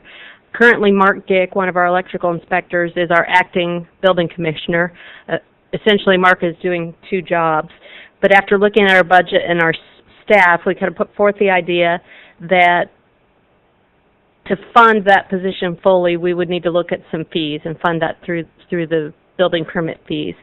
And we have not increased those fees in over 20 years, and we're currently reviewing those fees with the ordinance committee. We hope to have something for you soon with those fees, but in this budget, we've put the building commissioner position in there, but it's unfunded. It's just a placeholder so that if and when the fees are collected, we may be able to fund that position. So right now that there is a slight increase in there for Mark and what he's doing now, but he's still officially an electrical inspector until that position is fully funded. Any questions of Mayor? Yes. What is our requirement to publish these documents in the newspaper? Do we have a requirement? For which documents, sir? The budget.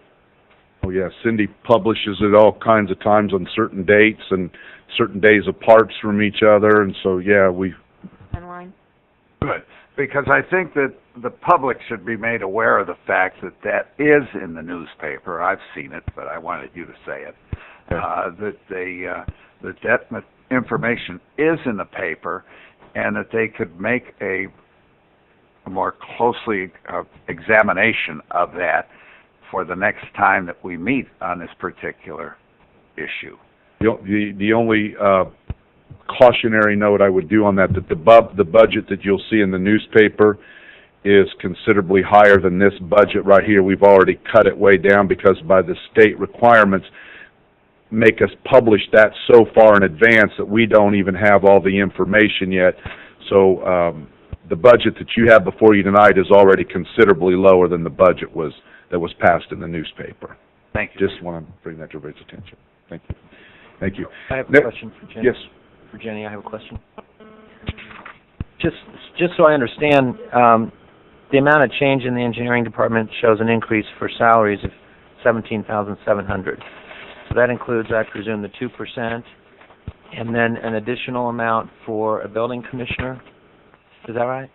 No, that's not in there, but we have people that have step raises. You've been at 3 years, so you get your 3-year step raise or your 5-year step raise. So that accounts for the 2% and anybody that would get step raises. Okay, but you're also talking about if the ordinance passes for the increase in fees, it would allow you to hire an additional inspector. But that's not in here either? What we would have to do is hire a building commissioner. So we would do a posting for building commissioner, probably an internal posting, posting for that, and then the position that we would have to fill would be the one that's vacated. So the positions are identified in here, but the fees would have to come in to pay for them. Yeah, okay. So we would need to collect revenue before we would be able to hire anybody in that position. So it would be, I just wanted to make, be into the year to see if they were going to work out like we'd hoped. okay, thanks. Next, we're going to discuss the police department. As you know, I know everyone on this council has a strong commitment to public safety. We've always made that our priority here at the City of Lafayette. As you know, last year we tried to fund 2 new police officers, weren't able to do that. This year we're looking at making some substantial changes, and Chief Flannelly will be discussing those. That isn't your whole speech, it's all those papers. Just the top. Oh, sir. there you go. Good evening, Patrick Flannelly, Chief of Police, Lafayette Police Department.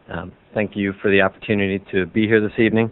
I just wanted to take a moment to let you know that I'm closing in on the end of my first year as the Chief of Police, and I'm honored every day to have this opportunity to work with the City of Lafayette, especially to work with our sworn officers and our civilians that employ or that support our sworn officers 24 hours a day, 365 days a year. We're truly a team operation, and we rely heavily on each other to be successful and to provide the quality of service that our citizens expect and demand in the City of Lafayette. We're currently a department of 132 sworn officers. I like to tell people it's 264 ears and eyes for the community.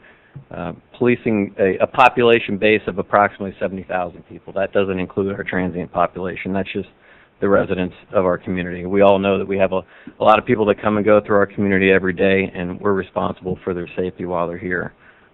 The police department this year is seeking to add 6 new officer positions over the course of 2014. The department last expanded in 2009, and that was with the use of a community policing services grant, or otherwise known as a COPS grant, where we went from 129 to 132. In 2012, as the mayor expressed, we were able to expand 2 police officers, but due to the financial problems or the budget shortfalls, we weren't able to staff those positions. Those were in part due to annexation projects that the city had taken under, which included several large apartment complexes, large population bases that required services from the police department. In 2013, we also made the decision to take one of our police positions and create and move it to a civilian position in the IT department. Technology has been a huge component of us being able to contend with growth and the demand for services from the police department. So we just felt that was the right time to make that switch, take an IT professional, put them in that position, and hopefully expand on some of the things that we're already able to provide and improve on those moving forward. So we're looking to fill those 2 positions plus the IT position. We were also just very fortunate in the last few weeks to be awarded an additional COPS grant. It was a very vigorous process, and we feel grateful for the opportunity. This grant will also fund 3 additional positions. It's a total grant award of $718,452 over 3 years. The federal government will pay $375,000 of that, and the city's match will be $342,000 to fund those positions. In addition to the 6 sworn officers, we're seeking to add 2 dispatch positions, 2 civilian dispatch positions. Our dispatch center, our E911 center, is really the core of what we do at the police department. They like to call it the brain, because everything comes in and goes out from there. So just about every single call, report, every piece of work that we generate comes through that center.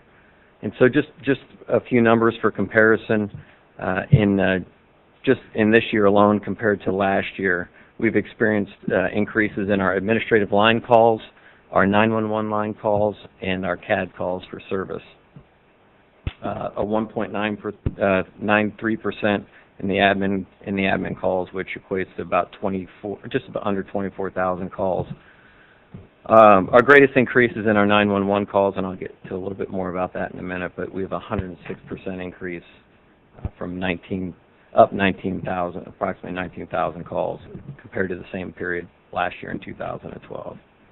And our CAD calls for service are up just under 2,500, which is approximately at 0.35%, 0.35. These increases in just the volume alone make it imperative in order for us to maintain the level of safety for our police officers, our firefighters, and those that we serve, that we raise our minimum staffing and be able to provide a little bit better coverage in our 911 center provides us a little bit of flexibility as well in the way that we can staff that to ensure that we don't burn out the officers that we have working down there in our communication center, and we keep them fresh and able to provide the best services possible. In January of 2013, most of you are already aware, there was a change that came through our PSAP, which is the public safety answering point is what they call it. That's where 911 calls for service come in. The cell phone carriers, the short version is the cell phone calls which had been dispersed throughout the county began, if a call originated within the city boundaries of Lafayette, then they were going to begin to come into our dispatch center, and that took effect fully in May of this year, and we've already seen a really significant number of increases in the amount of calls that were taken. In September alone, the number of calls that came in was up over 500 compared to last year. And what that means for us is really it leads to a couple different issues in our communications room. But anytime if there's an accident that occurs or a major critical incident, there's a phone call that's initially made, and then as more people witness and want to report to help, everyone now has a cell phone, and everyone picks up their phone and calls. And so the way they describe it in the communications room is we get bursts of activity, where one crash may result in anywhere from 6 to 10 calls. If it's more severe, we could get up to 100 calls that come in. We have to answer all of those calls. And this is in addition to all the other activity that's concurrent in the city. It's not just one incident, but those one incidents generate a lot of calls. So the expansion in the dispatch center will really allow us to create better opportunities to improve our service and balance the workload. So some of the things when looking at those, really, when the number of calls that come in through the dispatch center, it really increases just the demand for what we need our sworn officers to do as well. The patrol division is commonly referred to as the backbone of the police department because all of our investigations start there. They're referred on to other specialty units, but typically everything starts there. So what we're hoping to be able to do with this manpower is shore up our patrol division, give us a little bit of the ability to expand some of the units that we already have working, including our traffic division. There's the possibility that we can expand officers in our street crimes unit, our K-9 program, and really also our investigative division. Our detectives currently, each one of our detectives currently carries a caseload, an open caseload of anywhere from 70 to 90 cases. And through technology, we've actually, that's a lower number than it was years ago. Some detectives carried caseloads of well over 100 cases. But as you can imagine, that's a lot of work that needs to get accomplished. And we understand that we're always going to have a fixed number of personnel that we can do that with, but we do the best we can with technology and with the manpower that we have. So anything that we can do to bolster those activities will significantly improve our ability to provide better service. When we do hire a police officer, one of the things that we have to keep in mind too is that we're looking at 12 to 16 months. So if we were to hire a police officer today, they really wouldn't be functional and operational till January or February of 2015. So any attrition that occurs within the police department has to be absorbed through all of the divisions, not just our patrol division, but our detective division as well. So as it currently stands, we have 12 officers right now that are at retirement age, that if they decided tomorrow that they'd seen enough, they could pack up and walk away, and that would leave us with a significant shortage to cover. So nationwide, the statistics are, any police agency really should count on 10 to 13% of their manpower not to be operational at any one time due to injury, illness, transition, those types of issues. And we're currently at 132. We have 4 officers as it stands right now who are out of service due to injury or illness, and 6 that are currently in training. And those training positions, the 4 officers that we just hired recently, as well as officers that we've had to hire through attrition, through retirements that we experienced last year. So in the overall picture, when we're looking at calls for service, in 2008, the police department handled just roughly 85,000 calls for service. In 2012, we were 92,706. Now, these are calls that police officers actually went to and did something with. Not all of them generate a case report, but they all generate a response and the need for service. In 2011, which the 92,000 was down slightly from 2011, which was just around 93,000. However, this year in 2013, based on our projected numbers at this point, what's occurred to this date, we're estimating almost 98,000 calls for service. So we're looking at, in the course of the past 5 years, that's about a 30% increase in the number of calls for service that the police department is handling, and we're doing that with the same amount of people.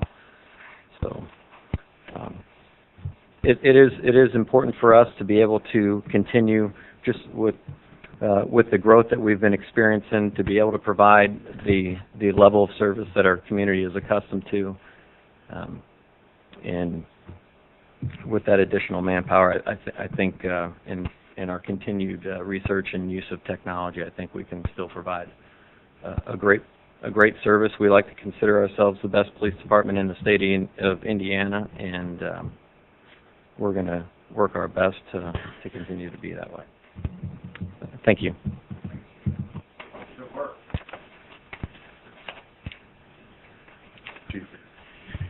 Just a couple comments on that. One of the things that Chief see they're working very hard. One of the things that we need to consider, and he mentioned it briefly, is we're a regional hub. I mean, during the day, and it's not all crime, I mean, but during the day, thousands of people come into Lafayette to work, to shop, to go to the hospitals. So just the number of traffic accidents or cars that break down that we got to, pull a police car behind until they can get a wrecker there. All those types of calls for service goes up because we're a regional hub, which is a good problem to have too with the announcement of SIA, the recent announcement of all the economic development. We are going to continue to be a regional hub, and when you have that, not just crime, but just the cars that break down, the traffic accidents, the people that are lost. I mean, all those kind of things happen, so we need to make sure that we are continuing to grow to meet all those demands. One thing that I am proud of, and I want to thank this council for, is, if you look back over the Great Recession throughout this country, you heard of communities all around the United States that actually laid policemen off, laid firemen off. Here in Indiana, Muncie closed a couple fire stations. Anderson, Kokomo, all laid policemen off.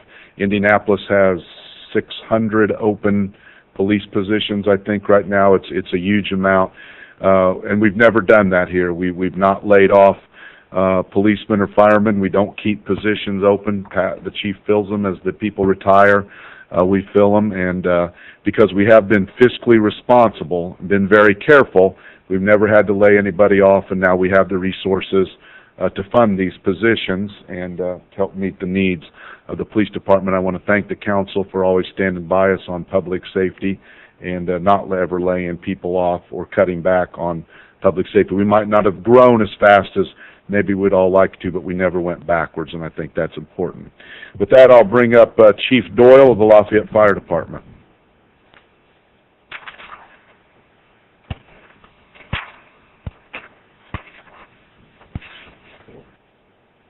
Evening. Richard Doyle, Chief, Lafayette Fire Department. Again, like Chief Lando, I'm going to talk about some personnel issues that we're having that we would request to be filled. We're looking at 5 new personnel, and these would be people that we're replacing other people that have retired. They're not new positions. We're currently 9 below our total staffing level. Our full staff is 141. We're currently at 133 positions right now. When I took over in 2012, I started to look at the budget that we had and looked specifically, one of the areas was our overtime budget, and we thought we could comfortably cut that by $50,000 for fiscal year 2013. We did. That's in our current budget, and we look right now as projecting to meet that goal. So we reduced our overtime budget by $50,000 in 2013. One of the things that I thought we could probably do is start to reduce the number of people that, or increase the open slots. And I thought we could get to a certain point where we would fill those up with overtime people. There's a certain savings you have by working someone overtime rather than having a full-time person there, benefits and those kind of things that you save. But we weren't sure what that number was. How low could we go before we started to get, it became a difficulty starting to fill those positions with overtime. Our guys already work a 24-hour shift. We thought, we knew that they would enjoy some overtime, but we didn't know how much. And there comes a limit with how much time they're working, both with their regular hours and overtime, plus their commitments to part-time work and also with family, that we start to see it more difficult to get those people. And we're about that at 9, so we reached that number. That's what we were looking for. How low could we go before it started to get more difficult to fill those positions? So on each individual, we figure if we work part-time rather than having that position filled, we're probably saving around $1,250 a year. That's a small savings. The big savings comes in when we don't have to have somebody overtime. We figure there's probably 4 months, give or take some time during the year that we don't have to have those overtime slots. That's where we save a lot of money. For one of those individuals, it's about $658 every time we have to have a position worked overtime. If in 40 days, if we don't have that personnel there, we're saving about $26,000 or in that range. And again, we're 9 short. But we've reached a point now where there's two reasons why we want to hire those people back now. The first one is we can't let our department get very old. Okay, if we continue to work overtime, the rest of our staff get a little bit older, and just a couple years gap can create a problem later on. So, and we want to fill. We do our own recruit school, so we have a 12-week recruit school that we do in-house. Very few departments in the state do that at our size, and we don't have to. But if we had to send those people out, it would be a tremendous cost. We don't have to do that. And we also like to have those class sizes somewhere starting between 4 and 6 people.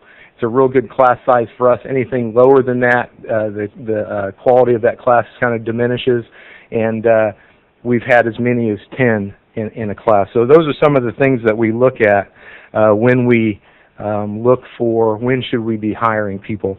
And the other factor is there's a tremendous amount of good applicants out there, and we don't want to miss some of them because everybody's hiring. We actually lost our number 2 person to Evansville just because the timing of hiring. I actually called that individual, and they said that they were happy where they're at. we're still trying to kind of get them back. But those are some of the factors that goes into when we're looking at hiring. So we think we're saving a lot of money. We're very fiscally responsible. We're going to continue to look at our budget in different ways. A very simple thing that we just looked at how we managed our overtime, how we selected people, and that's how we came up with the savings in our overtime. So we've cut our overtime budget, but at the same time we're using it to save more money. One of the other factors when we don't have one of those positions filled is in our medical insurance. One, we're not paying that, but the other thing is we don't have an employee and or their dependents making claims into the process that really kind of reflects our overall picture when we start dealing with the IAC medical system. So several different things that we've looked at, but at this point we think we need to fill those positions that are not new. They've just been vacated, and we have one position that has been there. It's a captain's position, but it hasn't been filled or funded for several years, and we would like to do that. We're going to place that position out at the training center. The training center is extremely busy. We've got our new Jeff High School Fire and Rescue Academy taken off, and that's 3 days a week, all afternoons. We got 15 students that are out there doing a fantastic job learning about what we do. And we do a tremendous amount of training in industry that we charge for. We do most of SIA's hazmat, confined space rescue training, both Tate and Lyle plants, Ray Wire, and several other plants that we provide their emergency response training for. We generate that money. That money is it's not tax money, so we can use it for other things that we do to do great things in our community and continue to motivate our people. So, thank you. Thank you.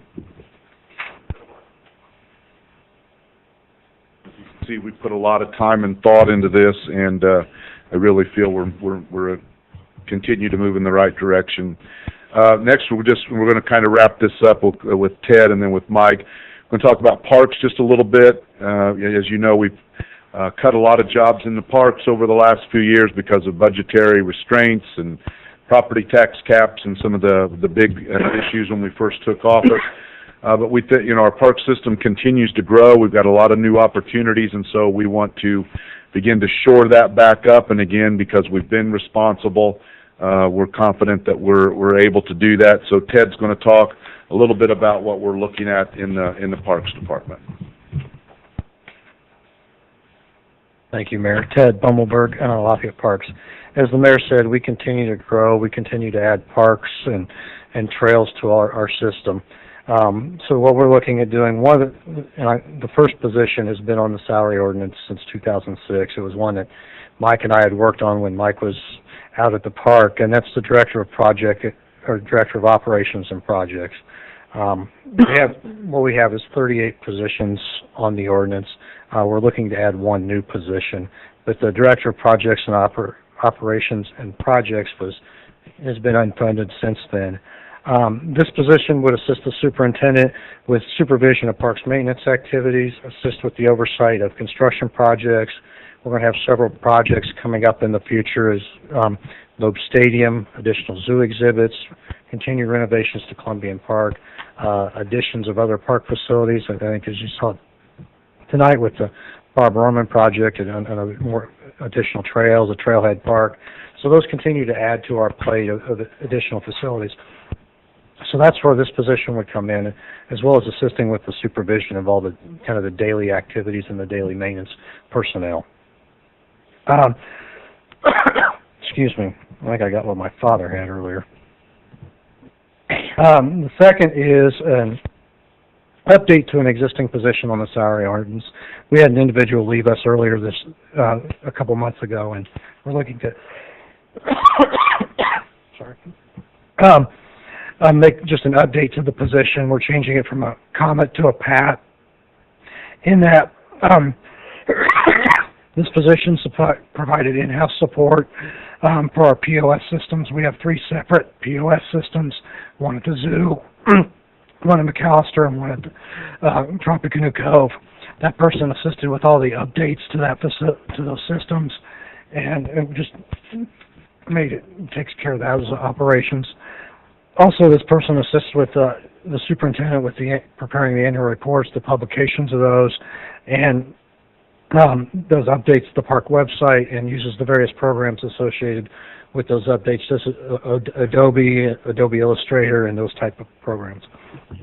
The new position is a receptionist clerk position. This position has been filled in the past by 2 part-time positions, and is currently filled just right now with 1 part-time position, and that's in the afternoons.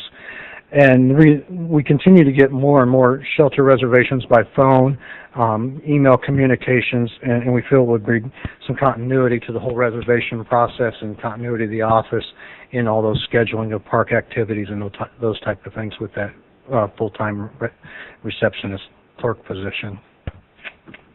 Any questions? Thank you. We'll go ahead and conclude. Ted's right, though. One thing I want everybody to think about, we're very fortunate with the park system. It does continue to grow. Our trails continue to go. The number of kids playing soccer and keeping the soccer fields up and the baseball fields up and all those things that you want to happen in a community are growing. We're very aggressive at redoing our neighborhood parks and our regional parks and the playgrounds and all those types of things, and even a couple new parks that we're working on with some neighborhoods that don't have some neighborhood parks. So I see the next 5 to 10 years really a lot happening in the Parks Department, and as I said, Mike looked at that position clear back when he was at the parks, and we think with some of this it's going to be imperative. With that, I will call up Mike Jones, the controller, who will give you just a brief recap on what you've heard tonight and what it looks like going forward.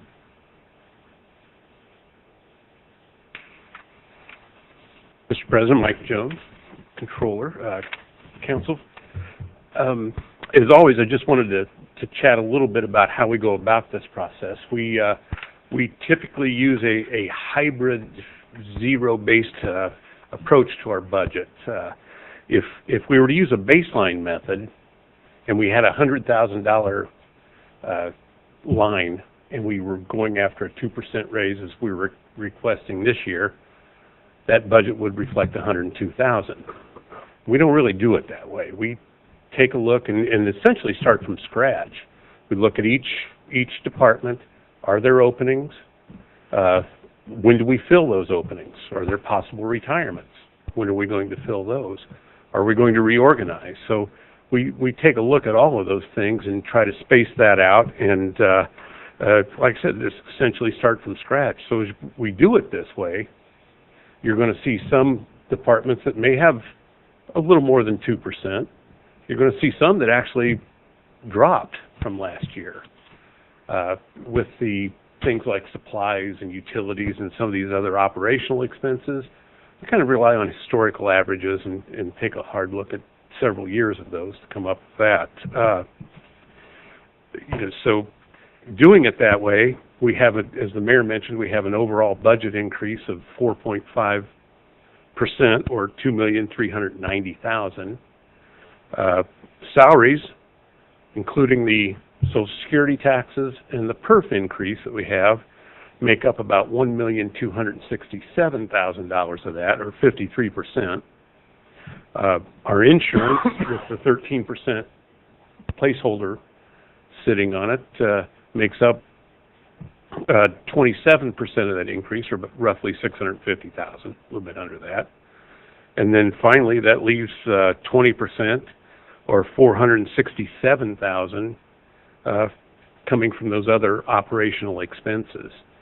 So it's, again, like all of our budgets, it's been fairly tight. We're committed to giving you a balanced budget, and we will stay diligent in our efforts to do that. Questions of Mr. Jones? Thank you.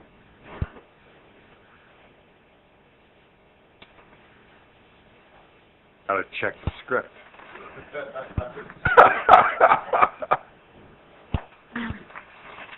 think we've got everybody. Good. Any comments or questions by the Common Council? Just one. Yes, sir. I guess I may sound a little out of place here, but I guess I'd like to know why it seems like every time our department heads ask us for increases in their budget, it sounds like they're apologizing. At some point, we have to recognize, we as a council have to recognize that these people are doing a very, very good job, a very, very good job at being fiscally responsible. We hear those words again and again and again from our mayor, from our controller, but the point is, it's the truth. The people who run this city hold on to a nickel till the buffalo cries. It's the truth. We are doing very good things here. We're doing very good work here. Don't apologize for asking for more money. We will go out and defend what you asked for to the citizens of Lafayette, because we are doing a very, very good job here. Recognize that. Be proud of that. And I intend to support this budget. What was that quote again? Hold on to a nickel till the buffalo cries. I'll put that with the one that George Hallis said, or they talked about George Hallis with the Bears, that he threw nickels around. Like manhole covers. Like manhole covers, yes. Very good. Members of the audience wish to address this particular ordinance. You will have additional opportunities. There will be a public hearing, I believe, on October the 9th. That will be at 5:30. Then there will be some more activities, I guess, until October the 24th. Did I get them all? The public is invited. Okay, you'll have an opportunity. More. Any questions by members of the Common Council? Would the clerk then conduct a roll call vote on ordinance 2013? 34. 34. I've got on the second page already. You guys missed an opportunity there. 2013-34. Okay, Heidi? Aye. Blinker? Aye. Meyer? Aye. Reynolds? Aye. Allersmeyer? Aye. Brown? Sorry. Betcha. Williamson? Aye. Downey? Aye. Ordinance passes 8-0. That's a positive aye. I was Yeah. just thrown off. Yeah. I didn't want to seem apprehensive. Myself. 2013-35. An ordinance fixing the salaries of elected officials in the city of Lafayette, Indiana for the year 2014. Pleasure of the council. Mrs. Williamson? I move for passage of ordinance 2013-35 on first reading. Mr. Downey? Second. Thank you. Mayor? Mr. Chairman, ladies and gentlemen, I apologize. This is the month that I have to keep switching folders and stacks of paper, but everybody knows, I mean, these ordinances represent a 2% pay increase. This is the elected officials ordinance, which has Cindy and I and the city council on there. All those reflect the 2%. The council can do as it pleases. Cindy and I are broke out separately, so the council is it's up to you folks how you want to handle this ordinance. Well, I think I made my feelings known at the caucus when we talked about you, both of you folks, but that remains to be seen. Ms. Meyer? Yes. Well, Mr. Chosnick, there's an opportunity to amend this at the second reading. Is that right? You can amend at either reading before.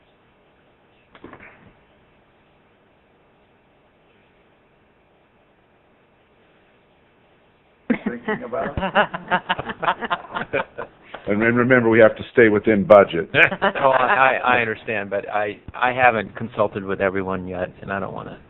I'd rather talk to some people about some ideas I might have. I probably do, but I don't. Yeah. Thank you. Any questions for the mayor? None? Thank you, Mayor. Any questions by members of the audience? Perry, you would have disappointed me if you hadn't come up here. Good afternoon, Perry Bobby, 3700 Redbud. I can tell you my statement, what I think, and I won't be ashamed to tell you. You guys none deserve a raise this year. None. Thank you. There's too many people out there that don't have a jobs, and you look at the unemployment. I know the city's doing a great job. Our city, our staff, but I don't believe our councils. I think you need to work harder. There's too many issues here that you guys bicker about that you don't take the time to do your homework. Month after month after month. You can rewind the tapes and look at them, listen to them. I listen to them and rewind them every week. You guys don't do your homework enough for a 2% raise. It's not. It's no. Absolutely no. Thank you. Any other comments by members of the audience? There being none, would the clerk then conduct a roll call vote on ordinance 2013-35? Heidi? Aye. Clinker? Aye. Meyer? Aye. Reynolds? Aye. Brown? No. Allersmeyer? Aye. Williamson? Aye. Downing? Aye. Ordinance passes 8-1. Thank you. 7-1, sorry. I will entertain a motion to have a public hearing on this particular ordinance on October the 9th at 5:32. Mr. Meyer. I make that motion. Good. I got an amendment to that, but I think I should make the motion first. Second, Mr. Clinker. Thank you. And I think we need to set a public meeting on the budget that we just passed as well. So I was going to amend that motion to set the budget for that public meeting as well. Is that right? I thought I did, but I guess I didn't. Telling Oh, me. we did. You announced the public meeting, but I don't know if we actually voted on it and set it. Oh, okay, good. Okay, I did the one on the bus company, 5:30. Yes. The next one, you'll make that for 5:31. Yes, sir. Okay. I'll second that. Mr. Clinker. All those in favor signify by saying aye. Aye. Aye. Opposed? Thank you. Public hearing on the next one. Mr. Meyer? Move to set that at 5:32. Clinker? Second. All those in favor signify by saying aye. Aye. Opposed? Same sign. Thank you. Now we can turn the paper over.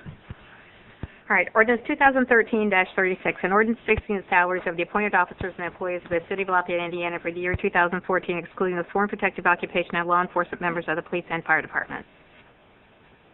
What's the pleasure of the council? Mr. Heidi?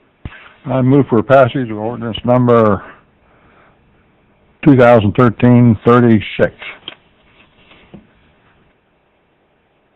And Mr. Clinker? Second. Discussion. It's 2%, is that correct? Thank you. Save your knees. Any questions? Members of the audience wish to address this? Clerk then conduct a roll call vote on ordinance 2013-36. Heidi? Aye. Clinker? Aye. Meyer? Aye. Reynolds? Aye. Brown? Aye. Allersmeyer? Aye. Williamson? Aye. Downing? Aye. Ordinance passes 8-0. Mr. Meyer? Oh, move to set that one for public hearing. Got even with you. 5:33. 5:33, good. And a second? Second. All those in favor signify by saying aye. Aye. Opposed, same sign. Thank you. Ordinance 2013-37. An ordinance fixing the salaries of the sworn protective occupation and law enforcement for members of the police and fire departments of the City of Lafayette, Indiana for the year 2012-14. What's the pleasure of the council, Mr. Brown? I move that we hear and approve ordinance 2013-37. Second. 2%, Mayor? Thank you. Any questions? Clerk then conducts, members of the audience. Would the clerk then conduct a roll call vote on ordinance 2013-37? Heidi? Aye. Clinker? Aye. Meyer? Aye. Reynolds? Aye. Brown? Aye. Allersmeyer? Aye. Williamson? I abstain, Down. doing have a member on the police department. Sorry, okay. One abstention, and Downing. Aye. Ordinance passes 7-0 with one abstention. Thank you. Mr. Meyer? Move to set that for public hearing for 5:34. Second. Blinker. Good, thank you. All those in favor signify by saying aye. Aye. Opposed, same sign. Thank you. Ordinance 2013-38. An amendment to ordinance number 2010-11 establishing local Wabash Avenue Historic District in the city of Lafayette, Indiana. And what is the pleasure of the council? Mr. Meyer? Move for approval of ordinance 2013-38. Mr. Reynolds? Yes, ma'am. Amy Jacobson, Community Development Director. I have before you a request for approval of this ordinance to amend the ordinance 2010-11, which is regarding the Historic Preservation Commission, to include 504 Wabash Avenue as a local historic district. This house was as a historic house built around 1880. It's an important part of the historic fabric of that area of the city and Wabash neighborhood. The owners, Joseph Bowman and Sandra Smith, requested the inclusion of this property as a local historic district. The Historic Preservation Commission unanimously approved the recommendation at their September 30th, 2013 meeting. And the owner, Joseph Bowman, I believe, is here if you have any questions for him. Thank you. Any questions, this young lady? Thank you. Mr. Bowman, would you stand? I'd like to see what you look like. Very good. Okay. You want to say anything? Good. Good evening, Mr. Chairman, ladies and gentlemen of the council. My name is Joseph Bowman. I'm the owner of the property at 504 Wabash Avenue. It is detailed as Lot 57 of Ensminger's edition. I believe with the proximity to downtown, this is a vital part of the economic process through development. Throughout the course of maybe the next 5 to 10 years, the neighborhood currently includes about a half a dozen businesses. St. Anne's Church, which is has been there. I actually believe my home was built prior to St. Anne's Church, but it's a long-standing Catholic Church member of the community. I believe my ultimate goal would be to try to have it listed as a national historic home in the registry, and try to obtain like restoration or renovation grants. It has my property has a little bit of exterior damage, but I would love to see it like refurnished to its original structure. I believe it's a vital area with long-standing history in the community. Anybody have any questions? Yes, sir. I just have a comment, and I want to commend Mr. Bowman for coming forward and volunteering his property to be included as a district. In my history of my knowledge of the Historic District Commission and how we've been going through this for the last 20 years, I think he's the first individual single homeowner coming forward and asking for the inclusion of that. So I want to commend you for that. I think you see the benefits of doing that. It is an older structure, and the city preservation officer has found that it is a contributing structure because of the age and because of the style. So thank you for coming forward. You're welcome. Thank you, sir. Thank you. Any other questions or comments? Thank you. Any other members of the audience wish to address this issue? There being none, would the clerk then conduct a roll call vote on ordinance 2013-38? Heidi? Aye. Blinker? Aye. Meyer? Aye. Reynolds? Aye. Brown? Aye. Allersmeyer? Aye. Williamson? Aye. Downey? Aye. Ordinance passes 8-0. Thank you. Resolutions. Resolution 2013-15. A resolution approving a deduction for real estate tax abatement in the economic revitalization area, Heartland Automotive. Yes, ma'am. We have to get on the table. Good evening. Oh, wait a talk minute. about them Don't both say together. a word.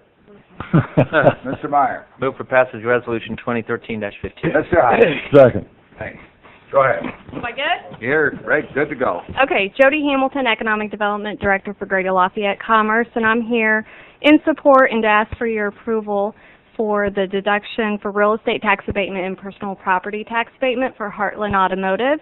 As you remember, about a year ago, they built their new facility out at Park 350 along Veterans Memorial Parkway. With SIA's recent announcement, this means that Heartland will need to expand their new facility. But they are requesting a 7-year personal property tax abatement along with a 10-year real estate tax abatement for a total investment of $38 million. But at this point, I'd ask the representatives of Heartland to come up and tell you a little bit about their project. Good.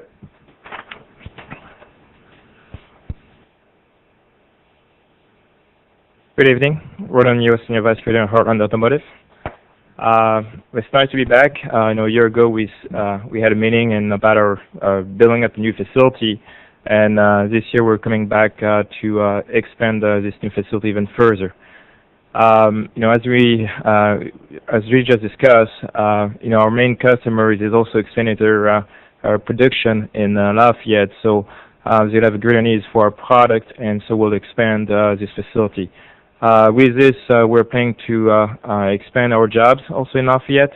As we have right now about 95 full-time employees, we'll probably add an additional 225 employees in the city of Lafayette by 2016. So it's a big project for us. It's critical for us that we succeed in Lafayette, so we appreciate your support as well. Any questions of this gentleman? Thank you. Young lady. Ohio. Actually, that's konbanwa. Oh. It's because that's evening. My name is Ritsuko Evans. This is the start of our project. We make a lot of plastic parts for the car. This is a material. See, we came to Lafayette in 2001 April, and as time goes by, I think we built the relationship with local community like this one. First of all, it's like a tiny little bit pieces. But this material is going to be into the shape whatever we want. Sometimes like a dashboard, doors of the car, the roof of the car. So I think our relationship with the local community is like just our part. As time goes by, we build or mold our relationship. But years to come, I think our relationship is much more supportive and most importantly, like mutually beneficial. So I would appreciate your support. Thank you very much. Would you invite these folks out to see this operation when it becomes, I'm assuming it's functional right now. But, yes. Good. So it's like extruded, these materials? Like, yes. This tiny little bit pieces is going to be melted and into the shape whatever we want. We had a big die to make the shape of the part. Much like that stuff the kids pump out of, what do you call yes. it? Play-Doh. What is Play-Doh? it? Is that what Play-Doh. Yeah. Thank you. That's it. Okay. Yes. Thank you. Thank you. Any questions for this young lady? Just an apology. This is ordinarily our meetings are not nearly this long. I know. But we had some serious business we had to deal with our budget. But we apologize for keeping you guys so long because this, boy, oh boy, it's getting late. I know. That's why I kept it very short. I think. Shortest version. Thank you. Thank you very much. Any other questions or comments about this? Okay, let's have a vote on Resolution 2013-15. Heidi? Aye. Clinker? Aye. Meyer? Aye. Reynolds? Aye. Brown? Aye. Allersmeyer? Aye. Williamson? Aye. Downey? Aye. Resolution passes 8-0. Thank you. Resolution 2013-16. A resolution approving a deduction for personal property tax payment in the economic revitalization area, Heartland Automotive. Mr. Clinker. I move we, for passage 2013-16. Williamson. Second. Mr. Mayor. Keep it very brief. There's no reason to call everybody back up. We just ask for your support on this. This is a Tier 1 supplier, as you've heard, for SIA, and they've become a very, very good community member. As you heard, there really is a relationship here, and we'd certainly appreciate everybody's support. Any questions of the mayor? Would you like these folks to come up again, and so we can see them? Okay. I was going to move the one of term my together. Japanese, arigatsu. Clerk then conduct a roll call vote on Resolution 2013-16. Heidi? Aye. Clinker? Aye. Meyer? Aye. Reynolds? Aye. Brown? Aye. Allersmeyer? Aye. Williamson? Aye. Downing? Aye. Resolution passes 8-0. Thank you. Reports of standing committees. Ms. Smith. We, as you noted at our last meeting, there has been some public concern over ordinance modifications regarding dogs or vicious animals. So it's been in the works with different members of different committees and different city employees. And I think with the council's blessing and permission and agreement, it's time to move it to the Public Welfare and Safety Committee, which I'm the chairperson of. So I just wanted to put that out there and see what everybody thought. Who else is on that committee? That would be Mr. Perry and Kevin. Okay. You've been alerted. Very good. You'll take care of setting that up, We will. and you will Yes. advise the clerk so that she can Yes. put a notice out for the public. Very good. Mr. Yes, Campbell. sir. Another matter, as chairman of the ordinance committee, I've been contacted to have another committee meeting to review the fee structure for the engineer's office. And so we've consulted with members of the committee, and I think we have a date set for that. And that is? Cindy? October 15th at 4 p.m. Who's on that committee? Steve, you, and Perry. There you are. Got that, Ms. Brown? Yeah. 4 o'clock. Yes. Thank you. Any other special committees or standing committees? How about special committees? Council Finance Committee is supposed to meet on the 17th. You might as well get it out there. You're on that, isn't it? That was Ron, Lon, and Bob. Thank you. Mayor, you're just straining at the bit over there. You're just... I mean, I know it's getting late and you guys are getting a little slap happy, so I want to get out of So I'm going to say very brief. I usually don't do this. Copy of everybody of Greater Lafayette Commerce Economic Trends for mid-year. I would encourage you to take time to read it in its entirety. There is a lot of good information in here, but I do want to highlight, because of the work of this council, the work of Greater Lafayette Commerce, the work of Tippecanoe government, the work of West Lafayette government, and everybody working together. As you'll see, in 2013, we have $768 million in capital investments made or announced by mid-year, and that beats any ad for economic development. So I want to thank everybody that plays a role in that. I'm going to give each a copy of this, but there's a lot of information there about the companies, what they do, some of the investments, some of the awards, the infrastructure. This really is a good document.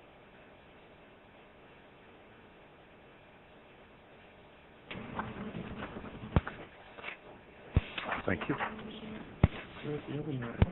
Tom had a copy of it. Sure. Thank you. Thank you. That's all, sir. Thank you. Miscellaneous and new business. You have all received a document which lists 4 members of the Board of Representatives of LUA. And will somebody tell me what that is, Mr. Meyer? What LUA is? Lafayette Urban Enterprise Association. Thank you. And then you have seen those names. Would the clerk please tell us those folks? Yes. Steve Meyer, Jackie Mize, Alan Jacobson, and Jim McDonald. Very good. Council appointments. And all those people have agreed to serve. Very good. I will entertain a motion to accept that list. So moved. Mr. Heidi? Second. Thank you. This is a appointment for a 4-year term.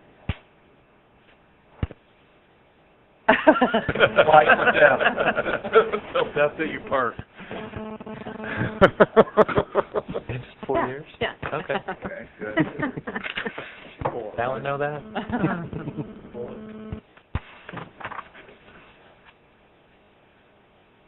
Okay, any questions or comments? And it's been seconded. All those in favor signify by saying aye. Aye. Opposed, same sign. Thank you. Reports of councilmen. Mr. President. I think Mr. Reynolds. Mr. Reynolds. Yes, I'd like to invite everyone to the Lafayette Fire Show that's going on at Jefferson High School. I've had the privilege to be a band member of that for the last 17 years, and we entertain about and educate about 4,500 to 5,000 children every year. And so at 7 o'clock Wednesday night, I've been on the stage all day today. We'll be there every day if you have time during the week at I think 9:30 or 10 and 1 in the afternoon. So welcome anybody that can come out. We sure appreciate it. What do you do? I just play the guitar. No Yeah. singing with it or anything? I laid back. We also we have the Lafayette Police Department involved with the safety belt, and also it's quite a city. So we appreciate anybody who wants to come out and support it. Thank you. Public comment.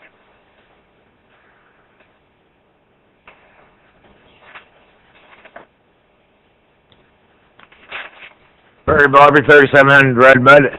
I need to come up here to just to verify that I think the city department heads and the all the workers and the policemen and the firefighters deserve the 2% or more. I want to make sure I clarify that because I didn't want the employees and the department heads. I don't want them to think that I don't think they do the good job. I think they do an outstanding job. Same way, and we would like to give a greater raise, but I think the mayor and Mr. Jones have a much better touch on the budget and the monies that are available than we do. So, in their hands. Thank you. I got one question for Mr. Myers. Would you propose he has some ideas that you want to play with about the thing? Are you going to have your proposal by Wednesday? By Wednesday, next Wednesday? The 9th. You have a meeting. Sorry. The 9th, I thought. Yeah, if I pursue it, I would be, I'd be prepared to present it at the next public meeting. Okay. Okay, thank you. Oh,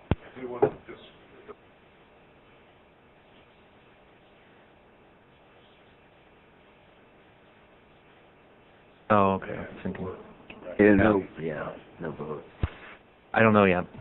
Let's go over those dates one more time so that we're all in agreement. Public hearing, October the 9th, for all of those things that Mr. Myers said were going to happen each minute. That will be at 5:30 here. Then the Council Ordinance Committee, made up of Mr. Downing, Mr. Heidi, and myself, will be talking about the Finance Committee. That would be October the 17th at 5 o'clock here. Mr. Brown, Mr. Meyer, and who else? You. Me. That will be on October the 15th at 4 o'clock, and that's with the inspection and permit fees.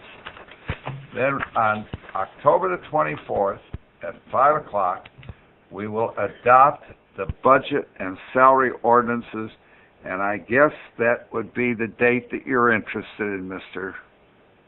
Barbie. And I believe that is it from the standpoint of definite dates. Mr. Heidi? I move to adjourn. What? Any more public comment? Oh, any more public comment? No. Okay. Thank you. Sorry. That's all right. Mr. Heidi?